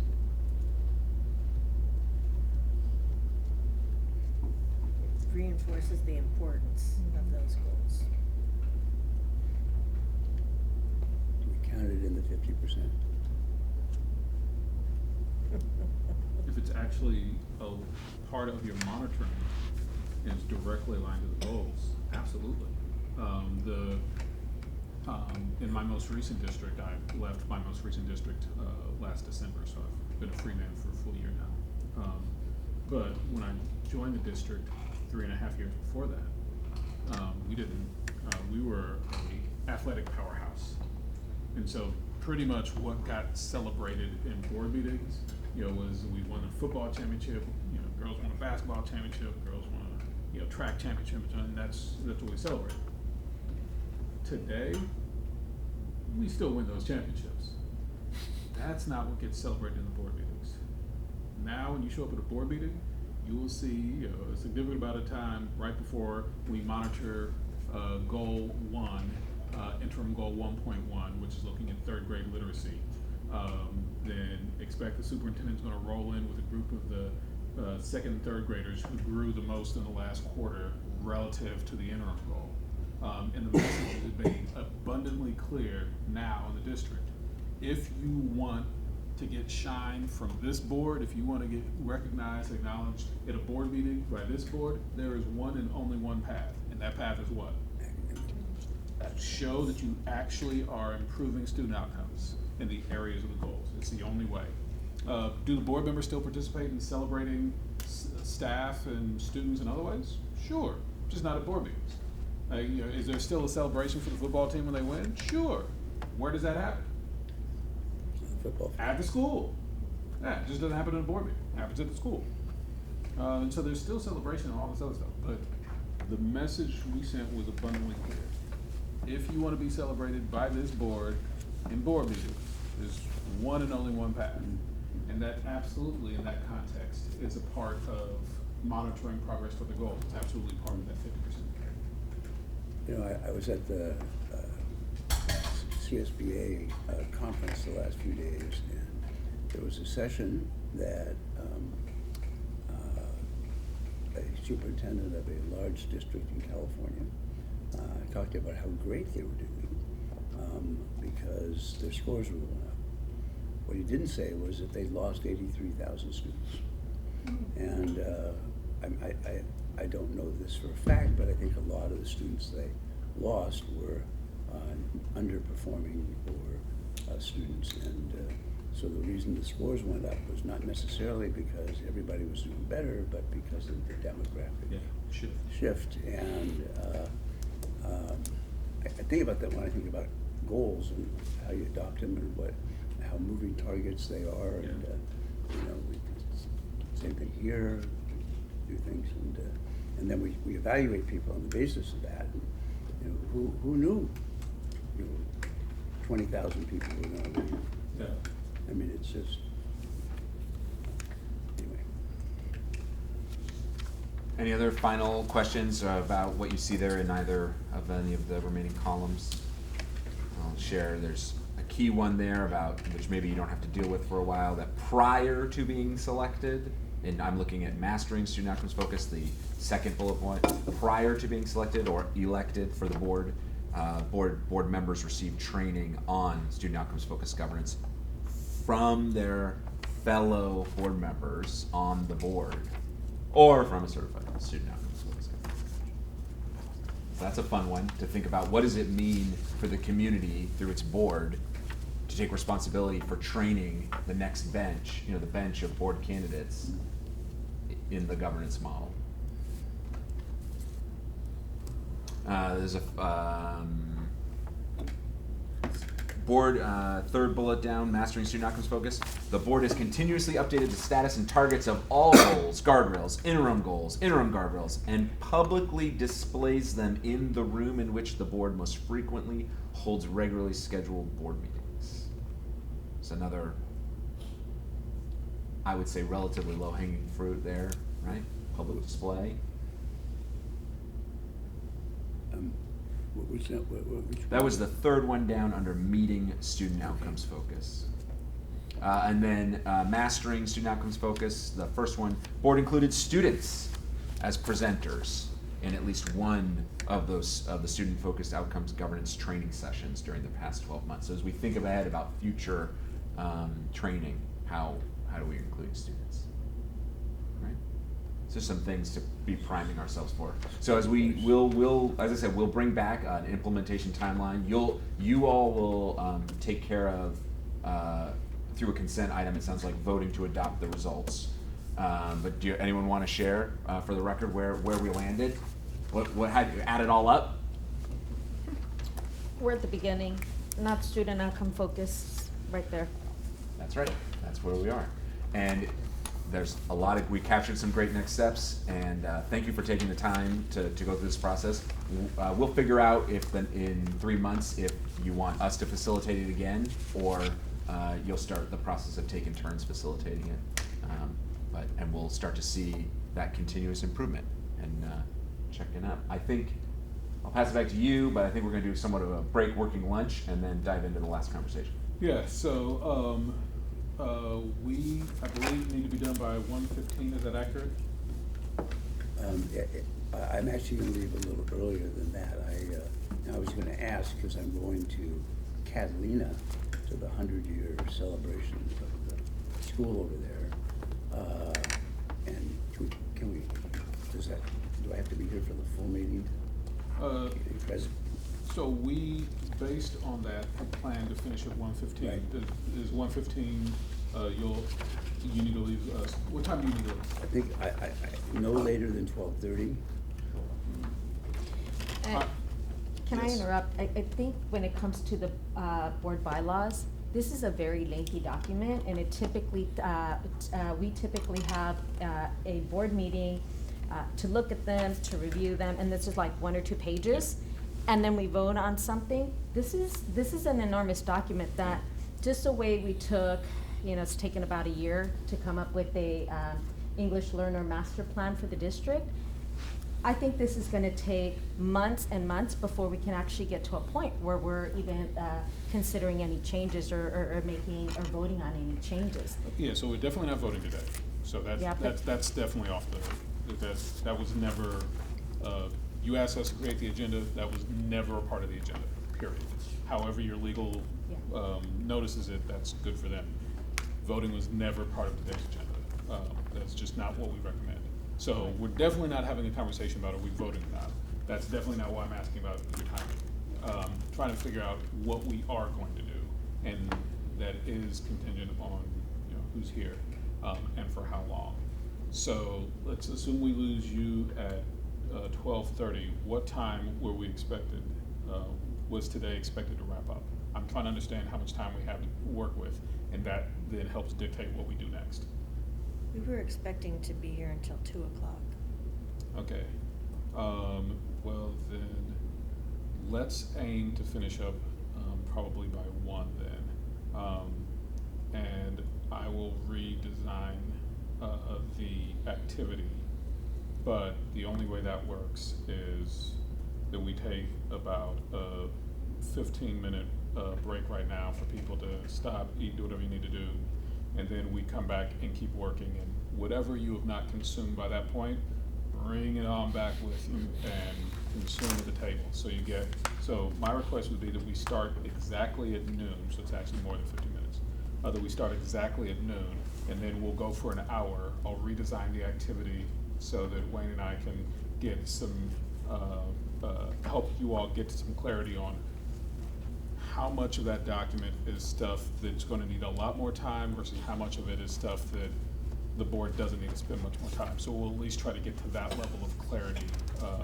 And so we'll work on that, but that means we will start promptly right exactly when the clock strikes 12. What is this situation with lunch? Portable. Oh, there are boxes right there. Yeah. So if someone doesn't want to eat and wants to eat later, you're welcome. All right, folks, where are the areas where we've got a lot of work to do versus where are the areas where we have a little bit of work to do? So that is the intent of that. We still got our favorite governance nerd, Brad is still with us, our favorite legal nerd, Wayne is still with us, and so you can ask questions. But the purpose of this section of the agenda is not to debate the merits of any specific policy in here. We don't have time for that. If we're gonna do that, we need to literally set aside, a 5-hour meeting for that, and you may choose if you wanna have a different meeting for that. Can you say that one more time? Yeah, we do not have the time to debate the merits of every single policy. Just wanna make sure everybody heard. That is not the function of the time. The function of the time is to help us figure out which things are kind of closer debate and which things are still super gooey in the middle. That's what we're gonna figure out. The way we'll figure that out is we'll go through the keep, delete, modify activity. So I'm gonna name off a specific bylaw. And then I will ask, and I will literally take notes on, do folks wanna keep it, do folks wanna delete it, or do folks wanna modify it? And then people will say. Not what the modifications are. Oh, we won't be there yet. Yeah. We'll get there. But first, I'm just gonna track for each individual one. Do folks most wanna keep it? Do they most wanna delete it? Do they wanna modify it? And for things where everybody's like, yeah, keep it, that's fine. So what that tells us, we shouldn't spend a lot of time talking about that anymore, because there's already a general consensus around it. Wait, keep what we had before? No, we're talking about the proposal. We're looking at the Oh. proposal. The folks wanna keep the proposal, keep what is proposed, delete what is proposed, modify what is proposed. So we're looking right now at the copy of the modified. The clean version. The red line version. Well, the clean version is the red line version approved. Correct. Right. And you know what, before we get started in that, I think it's worth mentioning that, How we got here? yes, we were provided, both copies of the bylaws, a red line copy and a clean copy of the bylaws back in November, which, okay, it's only the beginning of December, but at the beginning of November, I think. So I think we've had a good 4 weeks to look over the bylaws and to read them over. And this work is a result of the board and the superintendent, so the governing team coming together and saying, we'd like to take a look at bylaws and how we can build upon what we already have, which was very little. And we wanted to clarify things like the role of the president, role of the vice president, role of board members in general, that sort of thing. And that's why we're here today. That's why we have enlisted your help. And so I just wanted to mention those things as we get started in this work on the bylaws, so that we're all starting in the same place. Yeah, the one other thing I'll add, just to further describe process, is what brings us here today is board members shared, here are areas where we would like to see a strengthening of our bylaws. I was not there for that, but I received the document, and each of you had notes that was provided to us, and I saw like which board members provided which notes, like all 5 of you provided ideas of what you wanted to see modification to bylaws. And then Wayne and I took that and took the first stab at it. Greg, contributed pieces to it of, okay, what would it look like to put some language to that? And so we provided that back, and then it looks like Wayne has taken that and then plugged that into the existing bylaws framework that you have. And then that was provided back to you. And then our team interviewed each of you individually to get any feedback, to get thoughts. Some additional tweaks were made, and that brings us to the version of recommendation that's before you. In our parlance, normally we encourage boards to do thinking at one meeting and acting in another, not to try to think and act simultaneously. Like, there's actual real scientific value to sleeping in between your cogitation and your decision making. In this case, I suspect what will probably happen in reality is we'll have this meeting today. There'll probably be at least one more meeting when the board kind of works on this in advance of a future meeting where the board actually votes on this. And so I don't expect, the vote is definitely not in order today, probably not in order in the next meeting. And then finally, in terms of process, what you literally see in the board self-evaluation is a recommendation that this is a regular ongoing thing that the board does. So it's not like you adopt a set of bylaws and then forget about it for the rest of the time. It literally, the self-evaluation we just went through says that you all need to be coming back and look at these documents at regular intervals to figure out, do these still match what we think best helps us represent the vision and values of our community. And so invariably, all 5 of you will have something that you disagree with that gets approved. Like the eventual thing that's approved, there'll be at least one thing that each of the 5 of you disagrees with, I guarantee it. That's not the end of the world. Great, then it will be reviewed again. And when that happens, bring it up. It's like, hey, we lived with this. I told you it was gonna be a hot mess. It turned out to be a hot mess. Now can we modify it? That's a perfectly reasonable conversation to have because this is an ongoing thing. So with that as kind of zooming out to look at the big picture process, all the things that brought us today and all the many things that will happen beyond today. The purpose of right now is we're gonna go through the keep, delete, modify activity. So I'm gonna look at a specific bylaw. I'm gonna ask, folks wanna keep it, delete it, or modify it? And then I'll write down a K if you say keep, and maybe it's 1K, 2 for delete and 2 for modify. Then I'll write down 1K, 2 delete, 2 modify. And then we'll go on to the next one, we'll go on to the next one, and go on to the next one. We will not discuss the merit of any of them in that first round, because the purpose of the first round is just to figure out which things already have a reasonable amount of consensus and which things don't. So if you're hoping to discuss in the first round, let that hope die. That's not what we're doing in the first round. We're just figuring out kind of what are things that already have a lot of consensus, what things don't. Okay, for clarification, so 2 things. I did receive the questions before that you're talking about. Yeah. I was never I had zero clue that it had to do anything with changing bylaws. So I wanted to start there. So I am, We didn't so, interview you about this? not about changing anything on the board bylaws. I did speak to people, but I had no idea ever that it was about the board bylaws. So I wanted to put that out. The second thing is, and the second thing is that, I wanted just clarification, are we voting to keep the proposed changes, modify the proposed changes, or Or- delete the proposed changes? That's correct. Yeah. Just for clarification, because I so appreciate community members taking the time to come out on a Saturday morning to give public comment on this. I think it's important to highlight that the board asked you, AJ, as an outside consultant, and Wayne, as a non-counsel to the district right now, to work on this for us when you presented, here are your potential options, right? If you guys don't want to do any of this, Then we don't don't. have to do it, right? So we asked you to do this to get us going on it, but I want to be clear. At no time was I expecting to take votes on bylaws today, because in that presentation that you gave, you said, this is gonna take time, but if you want to do this, you got to start with something. So we got the bylaws, there's no doubt about that, we got them 4 weeks in advance, but just speaking for myself, I wasn't considering that today we were gonna vote on adopting bylaws. So I think if I hadn't heard from community members that was a concern or perception, it's good that we're hearing this, because I also have community members email me, text me. So I do think at the very least, we have to do better as a board and as a district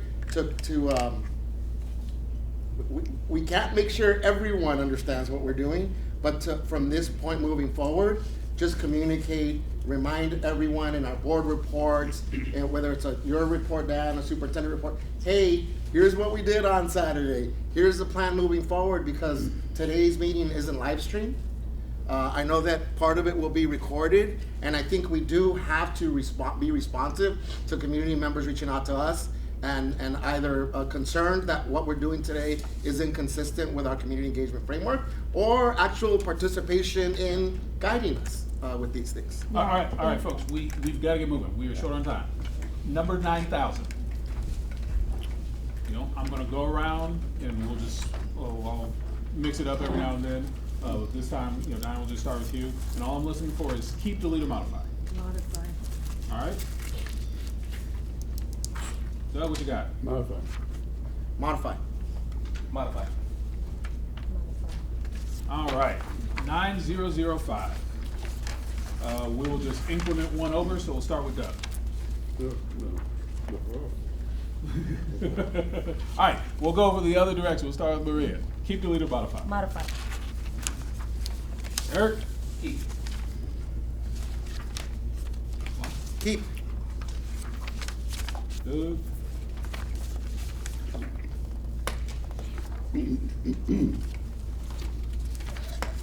Keep. All right. All right, Eric, we'll start off with you for 910, 910. Keep, delete, or modify. Keep. Juan? I don't see 910. I'm sorry. I'm sorry, I mean 9010. 9010. 9, Modify. I'm sorry. 9010, that was my bad. Public statements. That's Yes. Yes. Keep. I'm sorry. Modify. All right. Doug? Keep. Modify. All right, 901, oh, you got it, sorry. 9011. Let's see, who we start with? Juan. 9011. Keep. All right. Doug? Keep.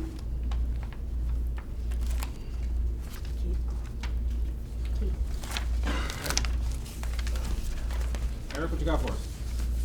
9011, we're gonna keep. Hey, winner ticket dinner. We got one that's all keep. The one that's required by law. Hey, look, one less piece of work is one less piece of work. No real changes.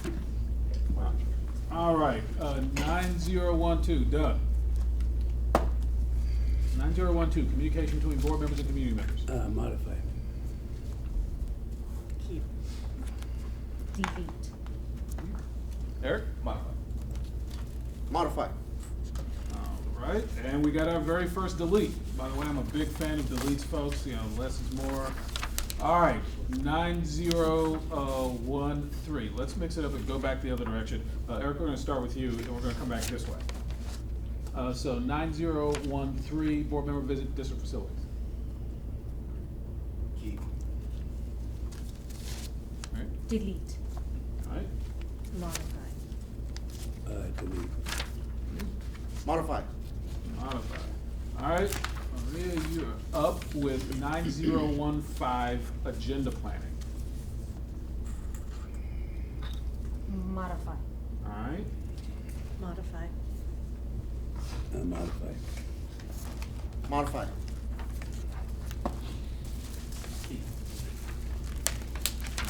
all right. That takes us to 9016, closed session. And I know we're back to you. Keep. All right. Yep. 9016, closed session purposes and agendas.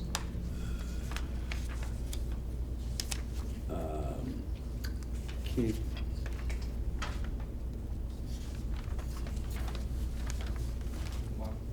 Yes, sorry, this was longer Yeah, pages. it's a longer one, yeah.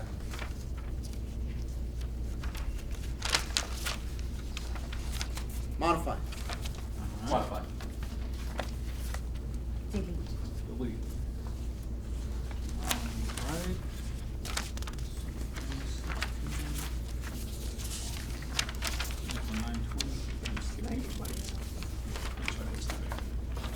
All right. 920. Juan, get us going. 920. 90. 9020. 9020. Come on. Hey, Jay. Oh, leaving out the zeros. 9020. 9020 modify. Eric. Modify.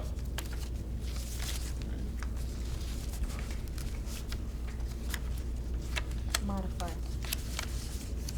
Modify. Modify. All right.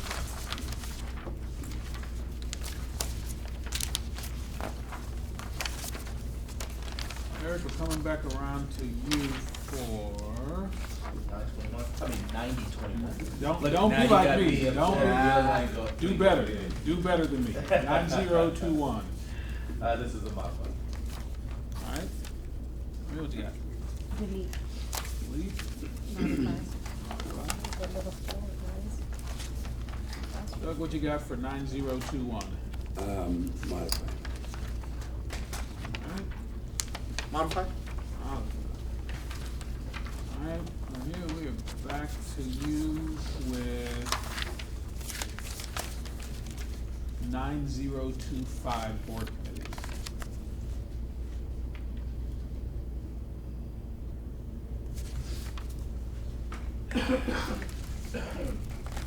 I mean, pretty much delete for me. Delete. Yeah. Let's go back the other direction. Eric?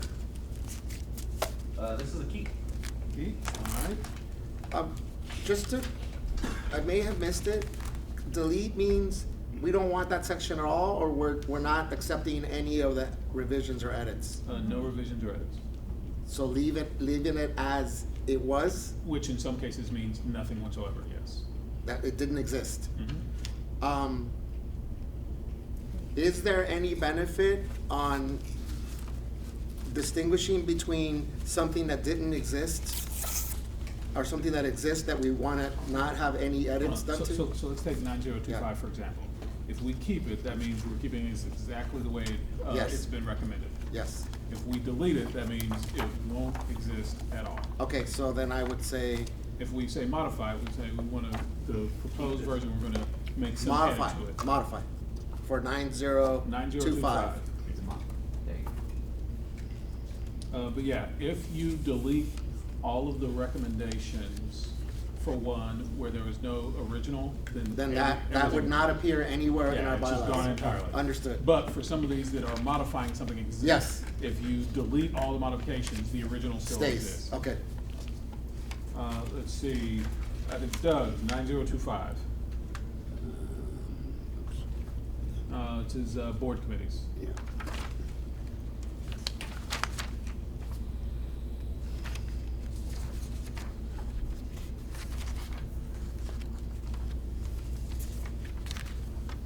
Modify. Modify. Right? All right. Eric, we're back to you with 9030. Board member concerns regarding performance of the superintendent.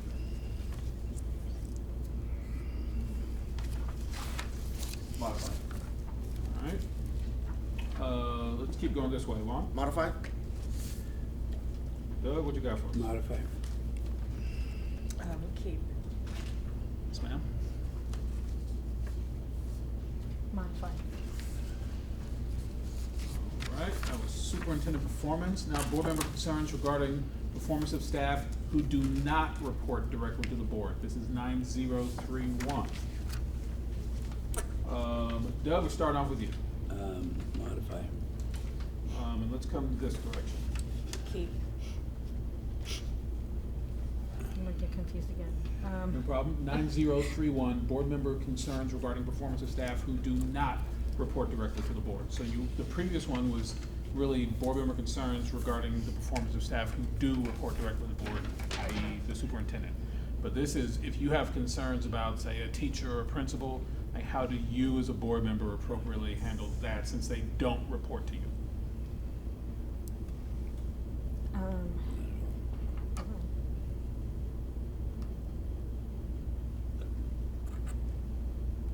Delete. Delete?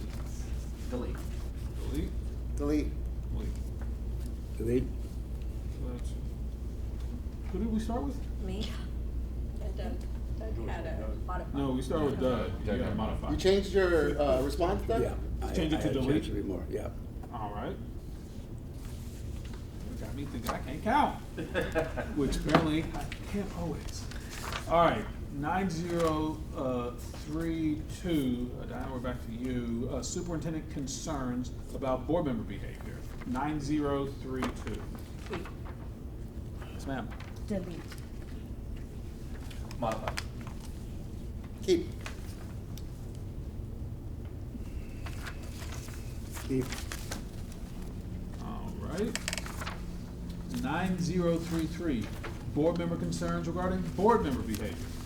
9033, and Maria, we're back to you. Delete. Eric? Keep. Modify. Keep. Keep. All right. That takes us to, Getting close to the end. never. Takes us to 9050, conflicts of interest. Eric, you're up. I'm gonna say modify. All right, Juan? 9050. I'm gonna say.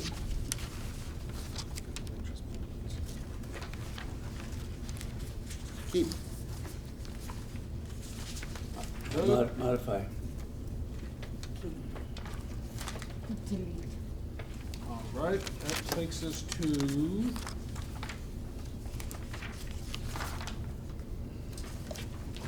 gifts area 9100, board president. 100, board president. Let's see, what? I think you're up. Modify. Modify. Doug? Modify.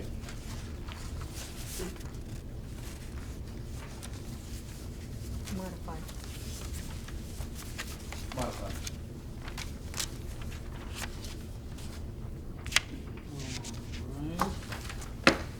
All right. Let's see, that's president. 9101. And then you also apparently want to have a vice president. All right, Doug, what do you got? Keep. Oh, excuse me, modify. Let's go back the other direction. Juan, what do you got? 9101, modify. Eric? Modify.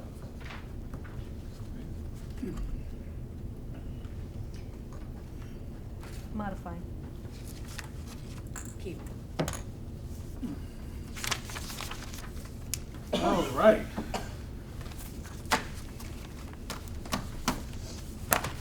All right, so I got, let's see what we're working with. So there are a few things that this tells us. 9005 had 4 keeps and 1 modified. That generally means we would not recommend spending a ton of time on that one. 9011 had 5 keeps. Would not recommend spending a lot of time on that one. But I think that was it. Are there any other? Okay, so those were the only ones that had 4 more. 4 more keeps. Yeah. So I don't recommend spending much time on those. As a secondary issue, then there are the ones that have consensus, have a majority for keep, which I would put those at the next lower tier of things to look at. 9033, I wouldn't recommend spending as much time there since there are 3 keeps. I think that's the only one. And so those are the only 3 that I would strongly deprioritize in terms of discussing. A separate one, 9031, I would not discuss. That's only because there are 4 deletes, so I would just assume it needs to be deleted, and I wouldn't spend time discussing it. And which one was that? 9031, there are 4 deletes, I would just delete the thing. I'm sorry, and I missed one. 9032 also has 3 keeps. Following this meeting, I'm assuming you're gonna itemize these for us? Yeah, you'll get the notes. Great. I'll send out the notes. What are the dates? So the one that you all, that I recommend you not even discuss, just delete is 9031. Just because there are 4 deletes for that, and so anytime there's 4 of anything, you should probably just go ahead and do that. Which one is that one, Wayne? That's the board member concerns regarding the performance of staff who do not report directly to the board, which would be everybody except the superintendent. Okay. I'm sorry, and I missed a few of these, so I'm going back through here. And so, again, the one to delete is 9031, just because there are 4 folks, that's why I say just go with it. In terms of ones that I don't recommend you spend much time on, because there were 4 or more keeps, is 905 and 911. 9005. 9005, 9011. There were 4 keeps on each of those, so I don't recommend you spend a lot of time on that. And then there were ones that there were 3 keeps that you may decide that you want to come back and deal with, but that I would not prioritize, because we really want to prioritize the ones where there was just a lot of unreadiness. And so the ones that there were 3 keeps is 9010 had 3 keeps. 9032 had 3 keeps. 9033 had 3 keeps. Everything else is a super mixed bag that's going to need a whole lot of work. And so I want to go through one of these, and we'll just do 9000 since it's the very first one, and everybody wanted to modify. So it's a good one to play with because everybody's equally invested in its modification. Actually, how long is that? Is that a really lengthy one? Let's see, what's The first one, 9,000. It's the first one, yeah. Actually, we might do a different one that's shorter. This is gonna affect the practice round. What is 9020?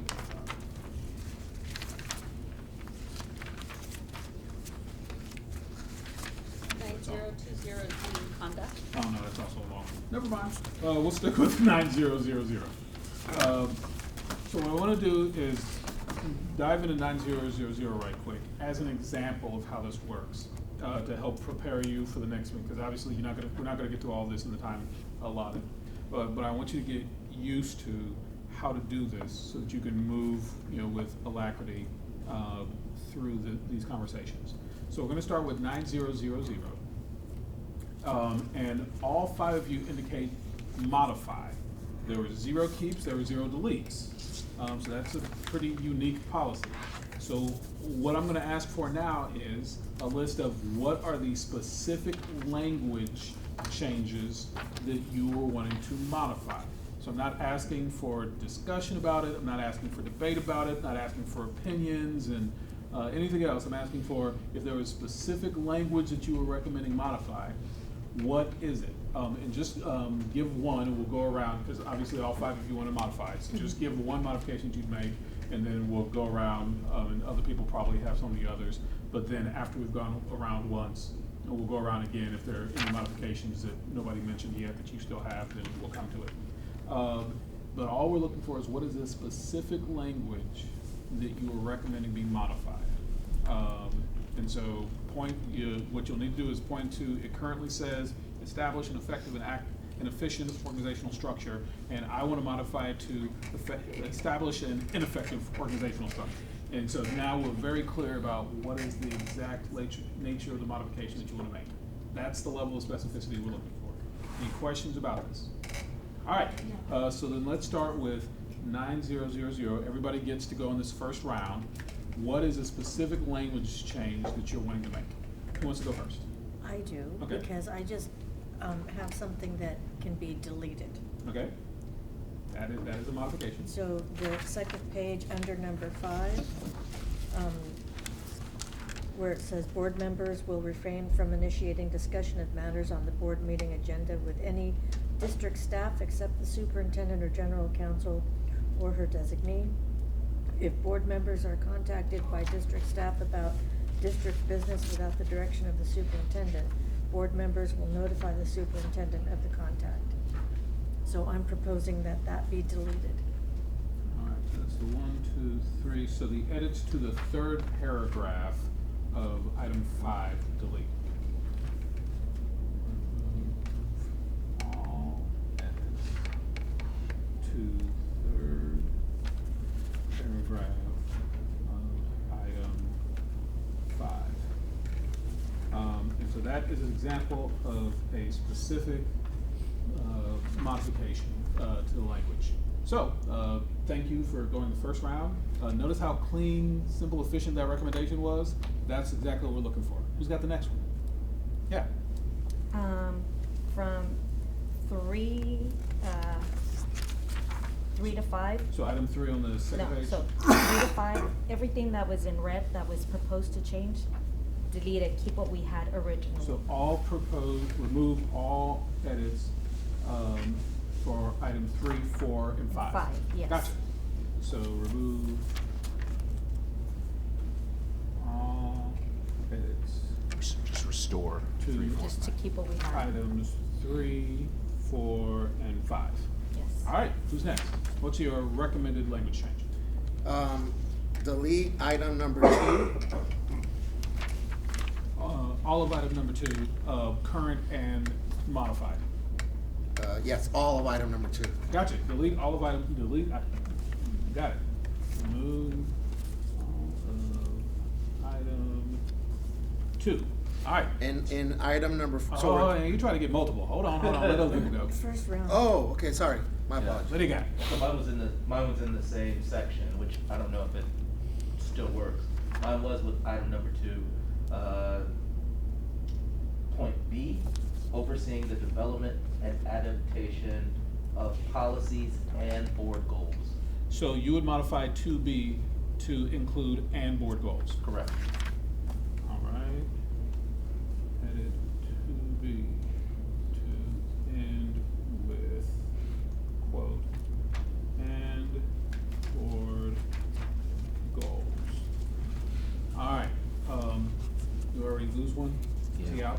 Yeah. All right. So that means we've gone through the first round. Any additional edits?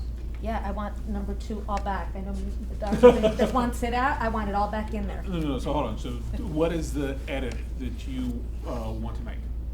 Well, So don't worry about editing other people's edits. We're not there yet. So worry about what is the edit to the proposal as it a exists. second edit.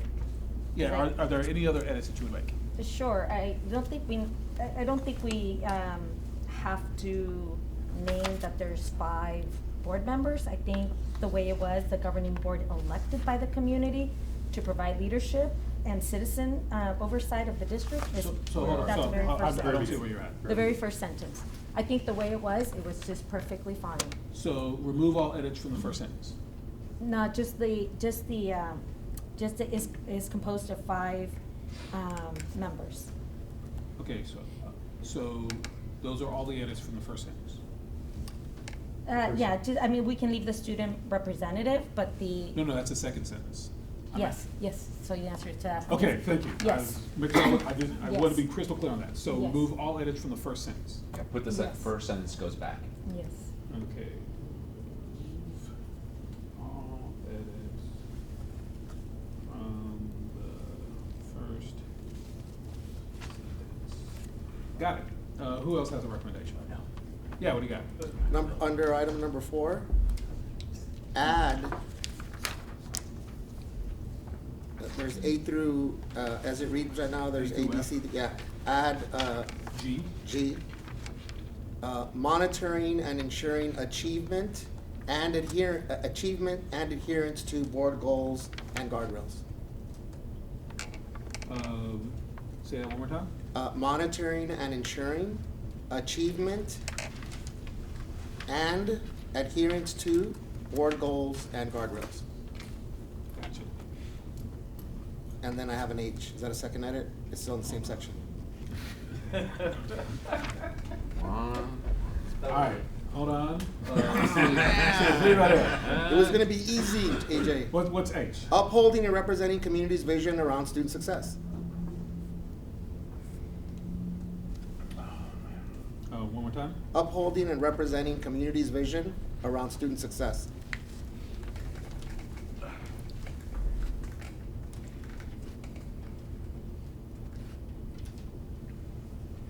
All right, anybody else have edits to 9000? You know what? Before we come back to 1. Actually, because it's gonna change a little what I said at, that the, number 5, each board member may seek, public information through the superintendent. Oh, hold on, where are you at? Number 5. Number 5, the very end. Each board member may seek public information through the superintendent to self-educate I see. about the district programs. I think it should be superintendent and, executive staff. And executive staff. Oh, so you want to add the words and And executive staff executive to the staff. third paragraph of number 5? Yes. Got it.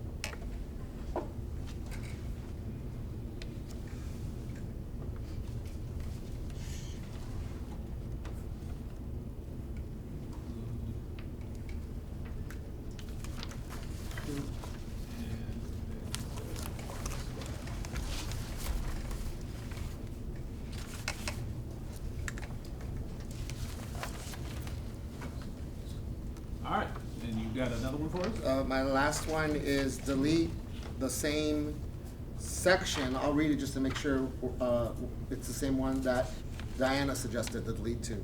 Delete, board members will refrain from Hold on, where initiating you at? discussion. Where are you at? Oh, I'm sorry. Under number 5, 1, 2, third paragraph. Sentence in that paragraph reads, board members will refrain from initiating discussion of matters on board meeting agendas with any district staff except the superintendent or general counsel or their designee. If board members are contacted by district staff about district business without the direction of the superintendent, board members will notify the superintendent of the contact. Delete the, is that the same section that you were? Delete. Absolutely. Delete that one.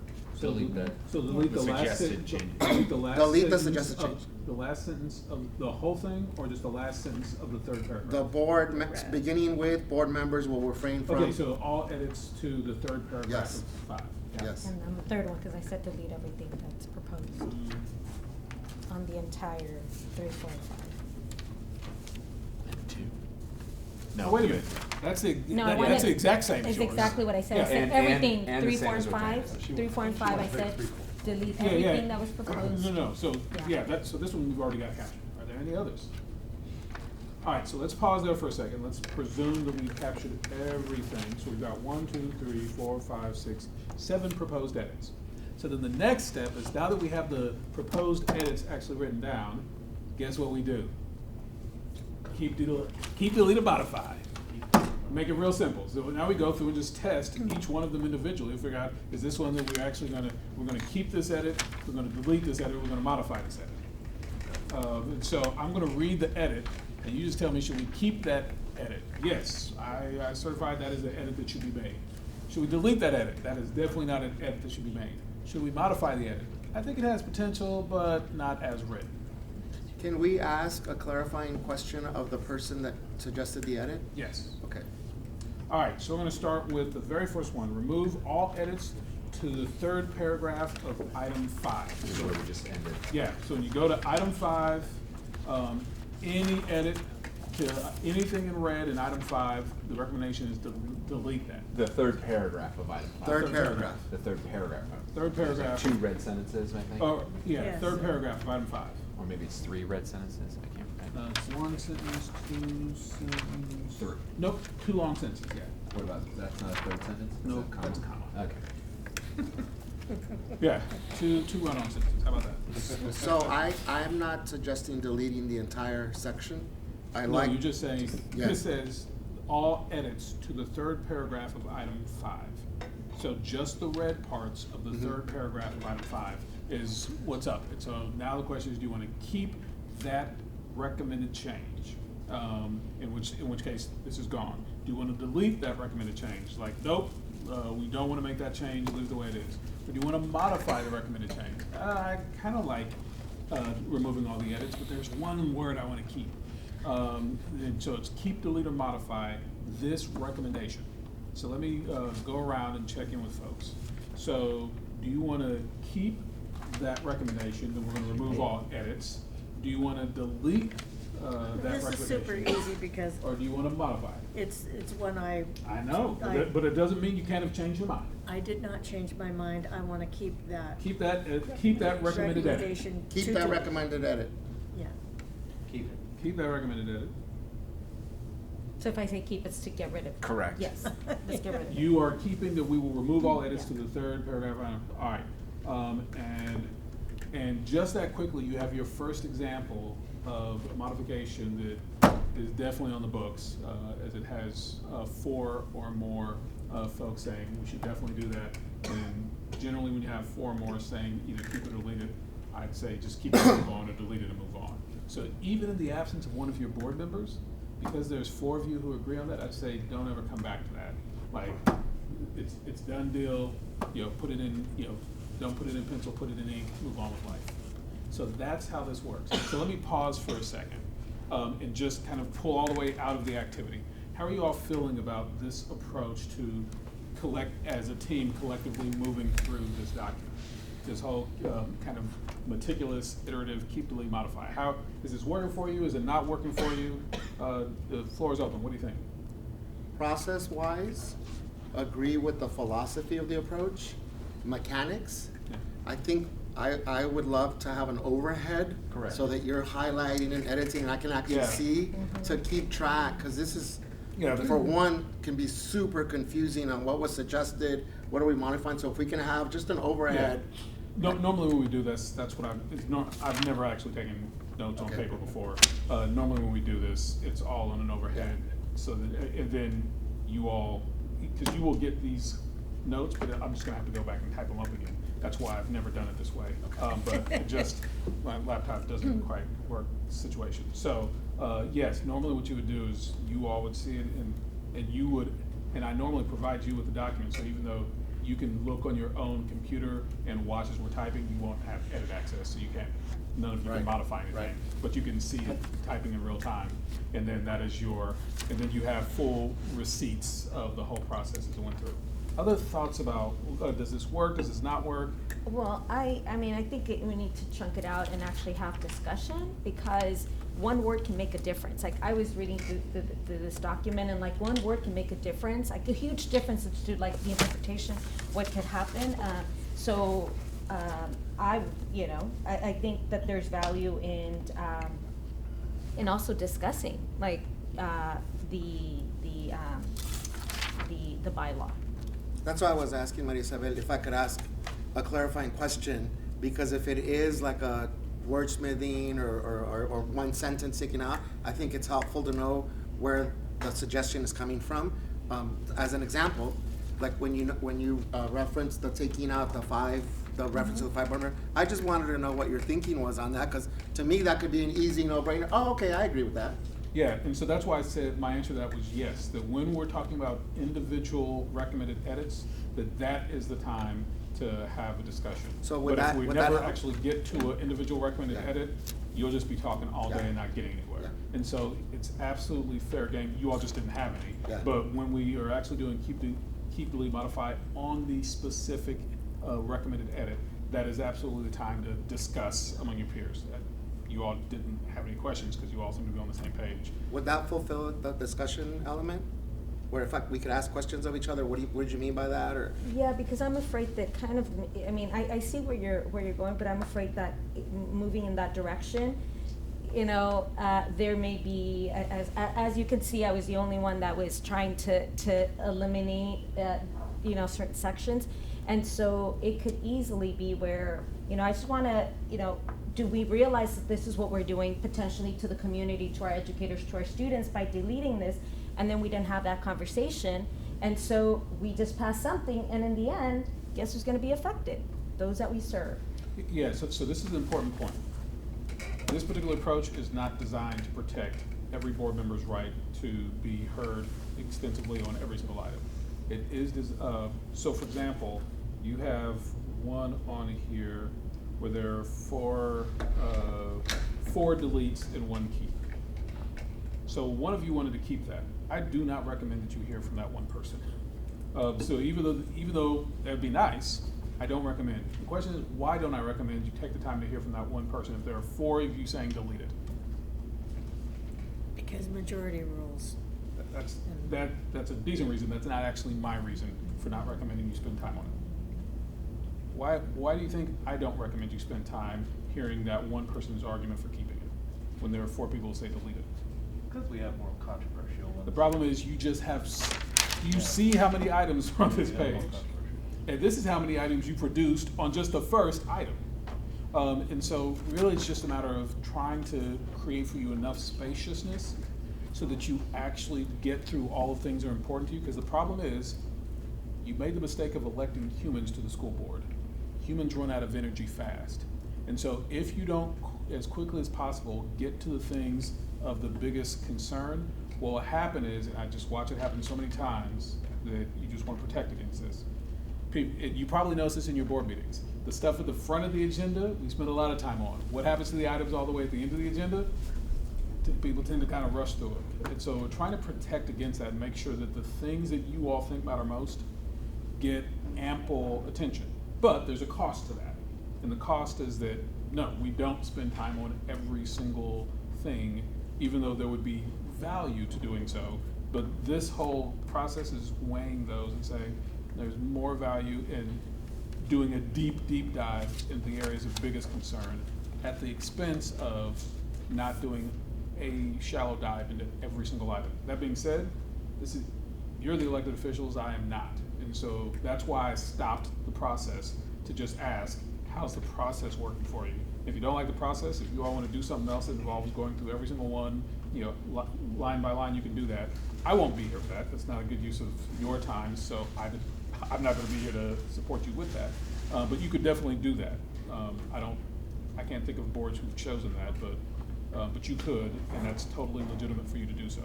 But you would just need to, but that's like an 8-hour day, and you would need to set aside time to get through that and honor that. And you'll probably run out of gas, actually realistically, you'll probably run out of gas after about 4 or 5 hours. So I'd actually recommend pausing that, having a second 4 or 5 hour day. So instead of doing it in one 8-hour chunk, probably doing it in 2, 4, or 5 hour chunks. So you do have options that are alternatives to this, but that's why I wanted to check in and see how things are rolling so far. Well, I agree we shouldn't spend, you know, if 4 members voted for something and then one didn't, I agree, let's not spend a ton of time, but certainly, you know, that's 20% of our group that has, maybe have a difference in opinion. Yeah. And it brings a, you know, a different lens possibly to what we're trying to accomplish. And I certainly would like to hear from, you know, someone else that I may have not, may have been in a different side. Well, why did you vote, you know, or what's the rationale for that? So I would personally want to hear from that other person, from that other board member. There might be another option there too, to augment around the process of anyone who feels like they have something to say about it, could write up something and share it outside, you know, like if you're the one person who wants to share, or if you're in that scenario where the Yeah. other, or vice versa, you're one of the four, but you really want to hear what the one that could be done Yeah. outside the context Yeah, of, go ahead. of a meeting. So following along with that, and I'm gonna say honestly, I'm a little bit frustrated that we're having this conversation now, because my understanding was that was one of the reasons why Wayne was checking in with us before that, because I honestly, and I know I'm not speaking for myself, it took a lot of time to go through these. Right. And so the return on investment is just not there if it's thumbs up, thumbs down, because how long were we on the call for? More than an hour, Wayne. So my thinking is I'm only doing that because I think, okay, some of my questions were legal questions, right? Some of mine were like suggested edits, and I literally told Wayne multiple times, I'm not gonna wordsmith here because I don't think it's a good use of time to go line by line, but at the same time, I think everyone's time is valuable if we're gonna have these interviews, homework assignments. I worry that we're doing that stuff and then we're coming here to this space as if these check-ins never occurred. Yeah, so this is a fair point, is when doing this with other districts, with the volume of policies you're talking about, it is, I personally have not ever seen a situation, I would have expected there have been more than 6 items where there was kind of consensus, where people were like, yeah, we're good, let's move on. Where there were 3 or 4 keeps or 3 or 4 deletes. I personally would have expected half of this list to get wiped out and us only be dealing with the back half. So it is unusual to me to see only 6 of these kind of knocked off.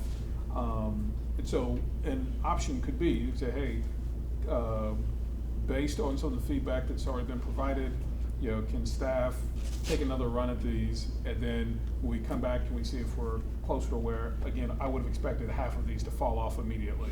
I was not expecting basically everything to still be on the table. That is unusual at this point in the process. Can I also, just because you said it too, AJ, so Wayne isn't staff, and so just to be clear too, like I actually didn't see all the changes that were suggested by the 5 board members until they were submitted. Yeah, it's Like, a fair it wasn't point. a staff We are 3 activity. outsiders who Right. have been leading this. That's worth pointing out, yes. None of us are on staff. We are 3 external entities. We are not part of LBUSD, and we are the ones who have put this together at a point where we have 6 out of these. But yes, ideally at this point in the process, you'd be closer to at least half of these would be, yeah, that's a wrap, and then dealing with the remainder. And so if an option would be that the 3 of us can do a better job of our homework, which probably involves checking back in with y'all to see what we missed, because there's a ton of modifies on here. This page is just full of recommended modifications. Well, and then I was gonna ask a question too. So if there are that many modifies, is there something to go back to that? I'm not saying, you know, you have Diana said this changed, Maria Yeah. Isabella said this changed, but is there something to go back to that are the changes that were put in recommended by board members? The red lines, the edits, were based on where we have 2 or more board members who mentioned it in their discussion and in the email response. This was a problem, or this is something we could do better at. That those areas were addressed in the red line. Can I ask a question? Where does San Francisco Unified come in here? Because you told me that a lot of the recommendations you had put in here Yeah. came from San Francisco Unified. Yeah, it's something that was worked on by. So I've worked on SFUSDs as well, and probably not surprisingly, they had a lot of the exact same type of concerns that you all lifted up. I mean, board members all across the country wrestle with the exact same type of issues that you all wrestle with. And so yes, for a lot of the things that they've adopted, I recommended for you all to consider as well, just because I know as a fact that those have been reviewed by legal counsel with expertise in kind of California education law. And so it's not exact, like you won't find kind of word for word, section by section, but yeah, there's certainly a lot of pieces that are already in use, that try to accomplish the exact same things that you all were concerned about. And so that is one example of the area where I pulled ideas from. Yeah, because I would have liked maybe like to say, hey, look at what San Francisco Unified has. What do you like from there, and provide us feedback from there. But when I asked, well, like, where are these changes coming from, the response was, we're taking a lot of it from San Francisco Unified. Not from our colleagues, not from recommendations. I mean, but it sounds like recommendations are there. But I would have loved to have seen, have some time to look at what San Francisco has, if that's what was going to help us, and then provide recommendation. And so I definitely I don't think, you can certainly do so, it's all online. You can go read all of San Francisco's policies. I don't recommend that to you. I think your policies have to be a reflection of your community, not of anybody else's. And so that's why I said, you go through there, you won't see this is line for line, because that just isn't the recommendation that was made. The recommendation is like, you all are trying to solve specific problems. These are problems I've seen other districts in California try to solve before. Let me try to recall what ways they have and pull some bits and pieces from there. But whatever you all adopt will be directly in response and organized in a way that makes sense for you all. It won't be able to match it up, word for word with what they've responded to, and it makes sense for their community. Well, based on your, again, follow-ups, interviews with us, if you all heard, and I'm not going to use a number, but let's say from a majority of board members, hey, I have concerns or questions about procedurally how we're running meetings. You all went, found some examples of, okay, this is an area where procedurally we either need to adopt a version of Robert's Rules of Orders and or codify what process we're going to use to make decisions. That's how I'm interpreting the process. That's exactly right. Yeah. So I did receive, that's a perfect example. I received multiple comments that are the Robert's Rules of Order and how we handle our board meeting is not always consistent, or there were some concerns about it. So this was one that was not in the San Francisco Unified. And when I said, Maria Isabel, that San Francisco Unified was used in some of these, I'm not saying that I took San Francisco Unified and just shoved them in here. We looked at them, we made changes where necessary, but they were used as sort of a base because there's something that has been approved already by another school district, that's a fairly large school district, and one that AJ's worked with. So that's where that came in. But with, for instance, that one with Robert's Rules, I laid out Robert's Rules, Yeah.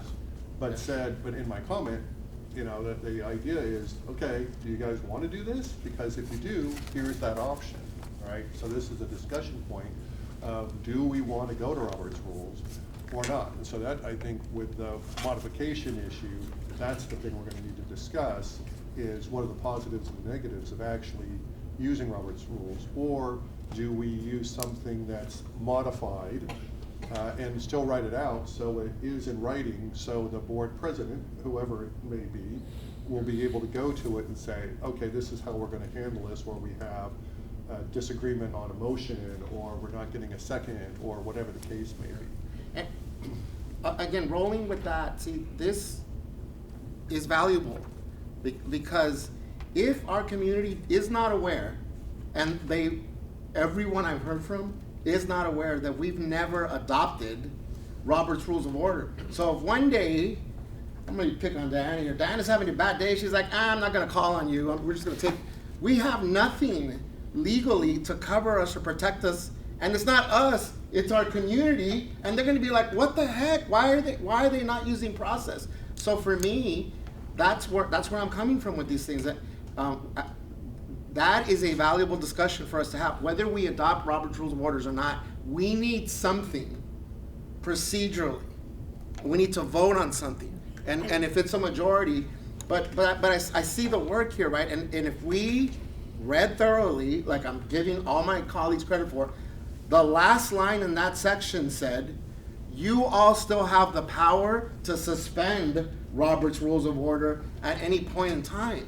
So when I hear things like, that's why I want a clarification, like, I just don't want to include that section, then I'm like, okay, then why did I spend all this time coming up with suggested modifications, saying this is a big concern, and then it gets reflected here, and then one or more of us say delete that whole section, but I'm like, then what are we doing here?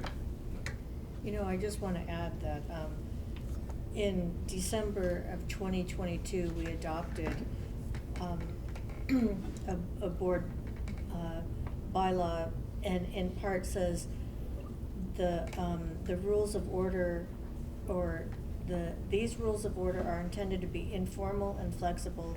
The board does not conduct its meeting under the more formalized Robert's Rules of Yeah, Order. make my point, Diana.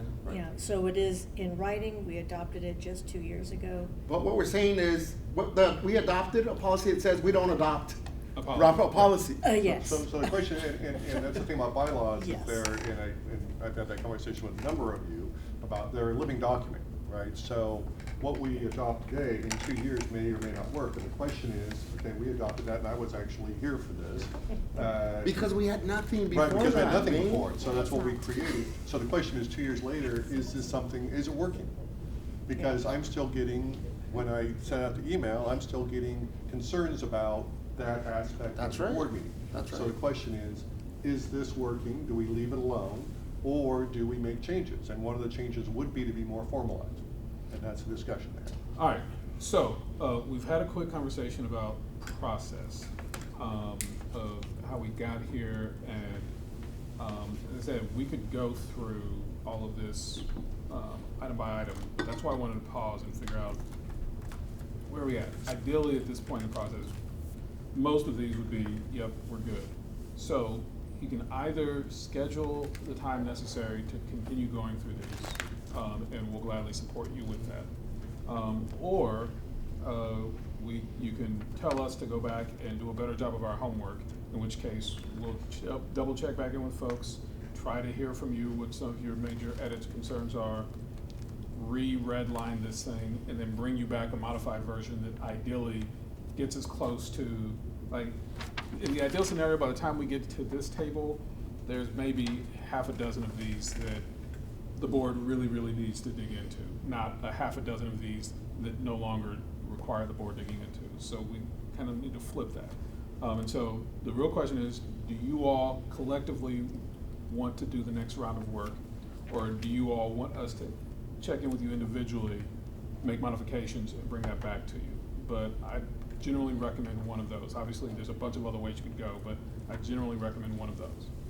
I like to do it collectively because I like to hear from everyone else, and I also think it should be in a space where, like, the public should be allowed to listen to our discussion. So you want to continue going through this the way we've started?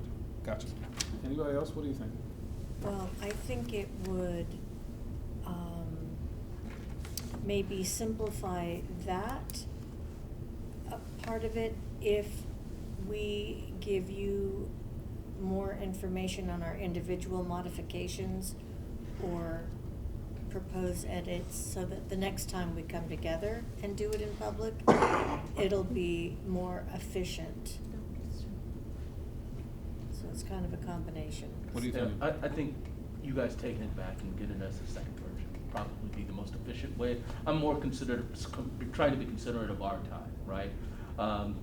I think that the first pass was a good pass. I do think that there were some clear modifications, no pun intended, that needed to be made with everyone's consensus in mind. And so for you all to have those one-on-ones with folks in catching wordsmith needs, like adding the word board goals to a topic, you know, those things are small, but technically it's a modification. It's going to be those kind of things, at least from my end, that are going to be requested to be part of these documents. And that's why I'm like, I don't know if a full 5-hour meeting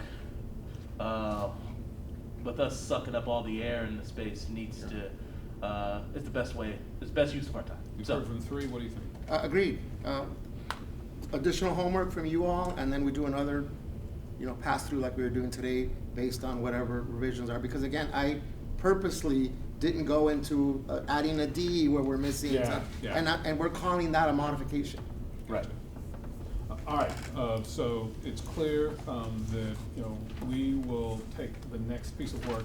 You will still get a copy of these notes. I'll type Please. these up and send them out to you, so you'll have a sense of kind of where the starting point is, because this tells us there's some of these things we clearly need to do a lot of listening on. Yeah, and now there's gonna be a part to this that I know you probably weren't able to capture as you were in the moment, and so, but I think it'll be helpful if we could cross-reference it with the video Yeah.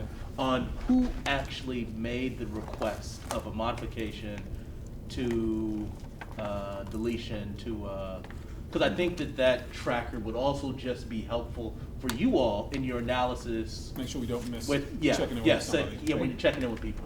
So like, hey, Eric, you said you wanted a modification to This, and 90102 or whatever.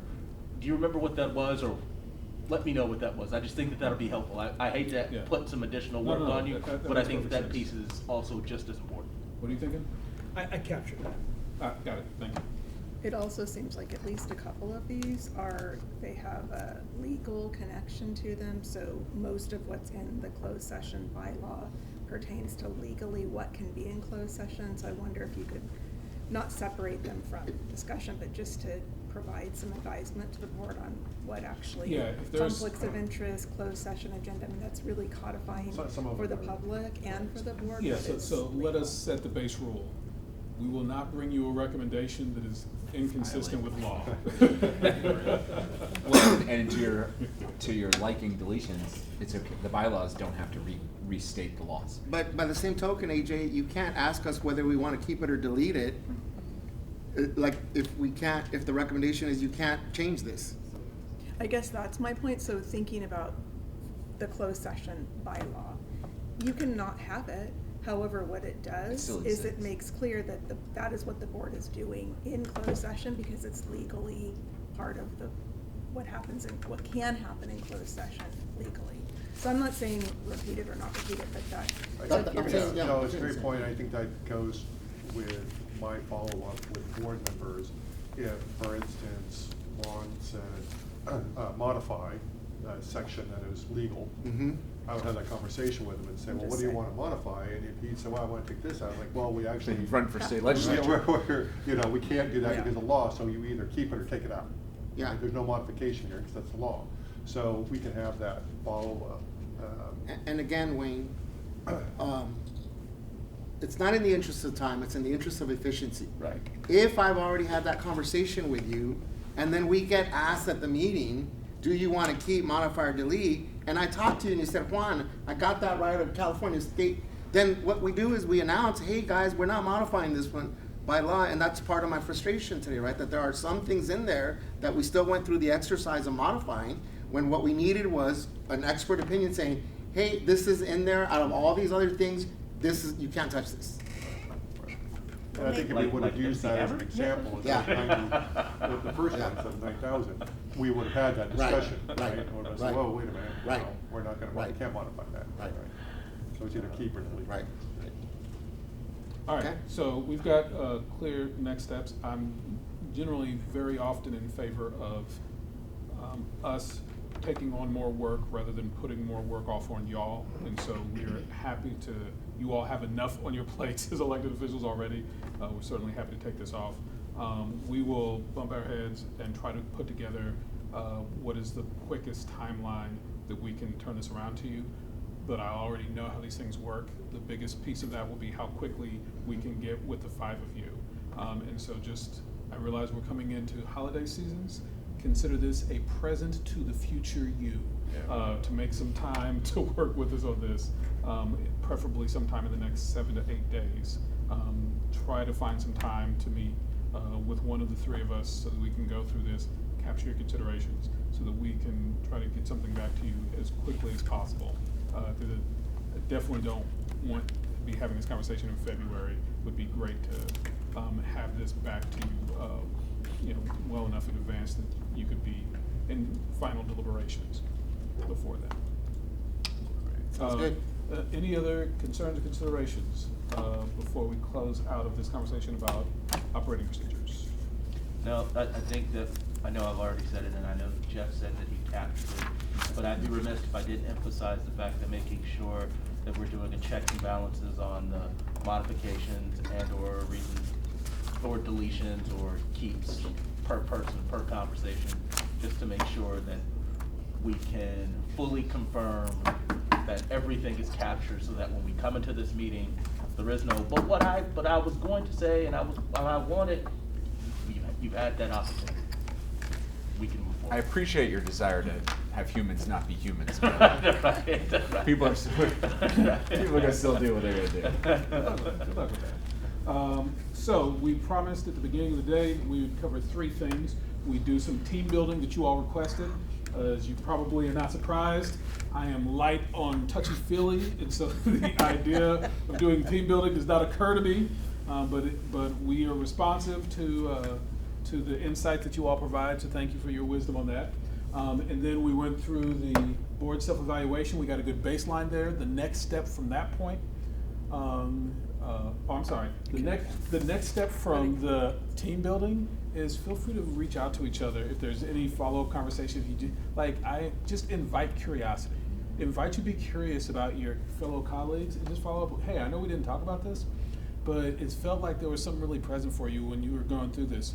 Would you like to share more? So as a next step, I'd encourage you on this, on the team building, is feel free to be curious and follow up with your colleagues about it. I'll even add, I'm not a lawyer, but I believe a quorum or 5 of you can all get together and take a walk and discuss this.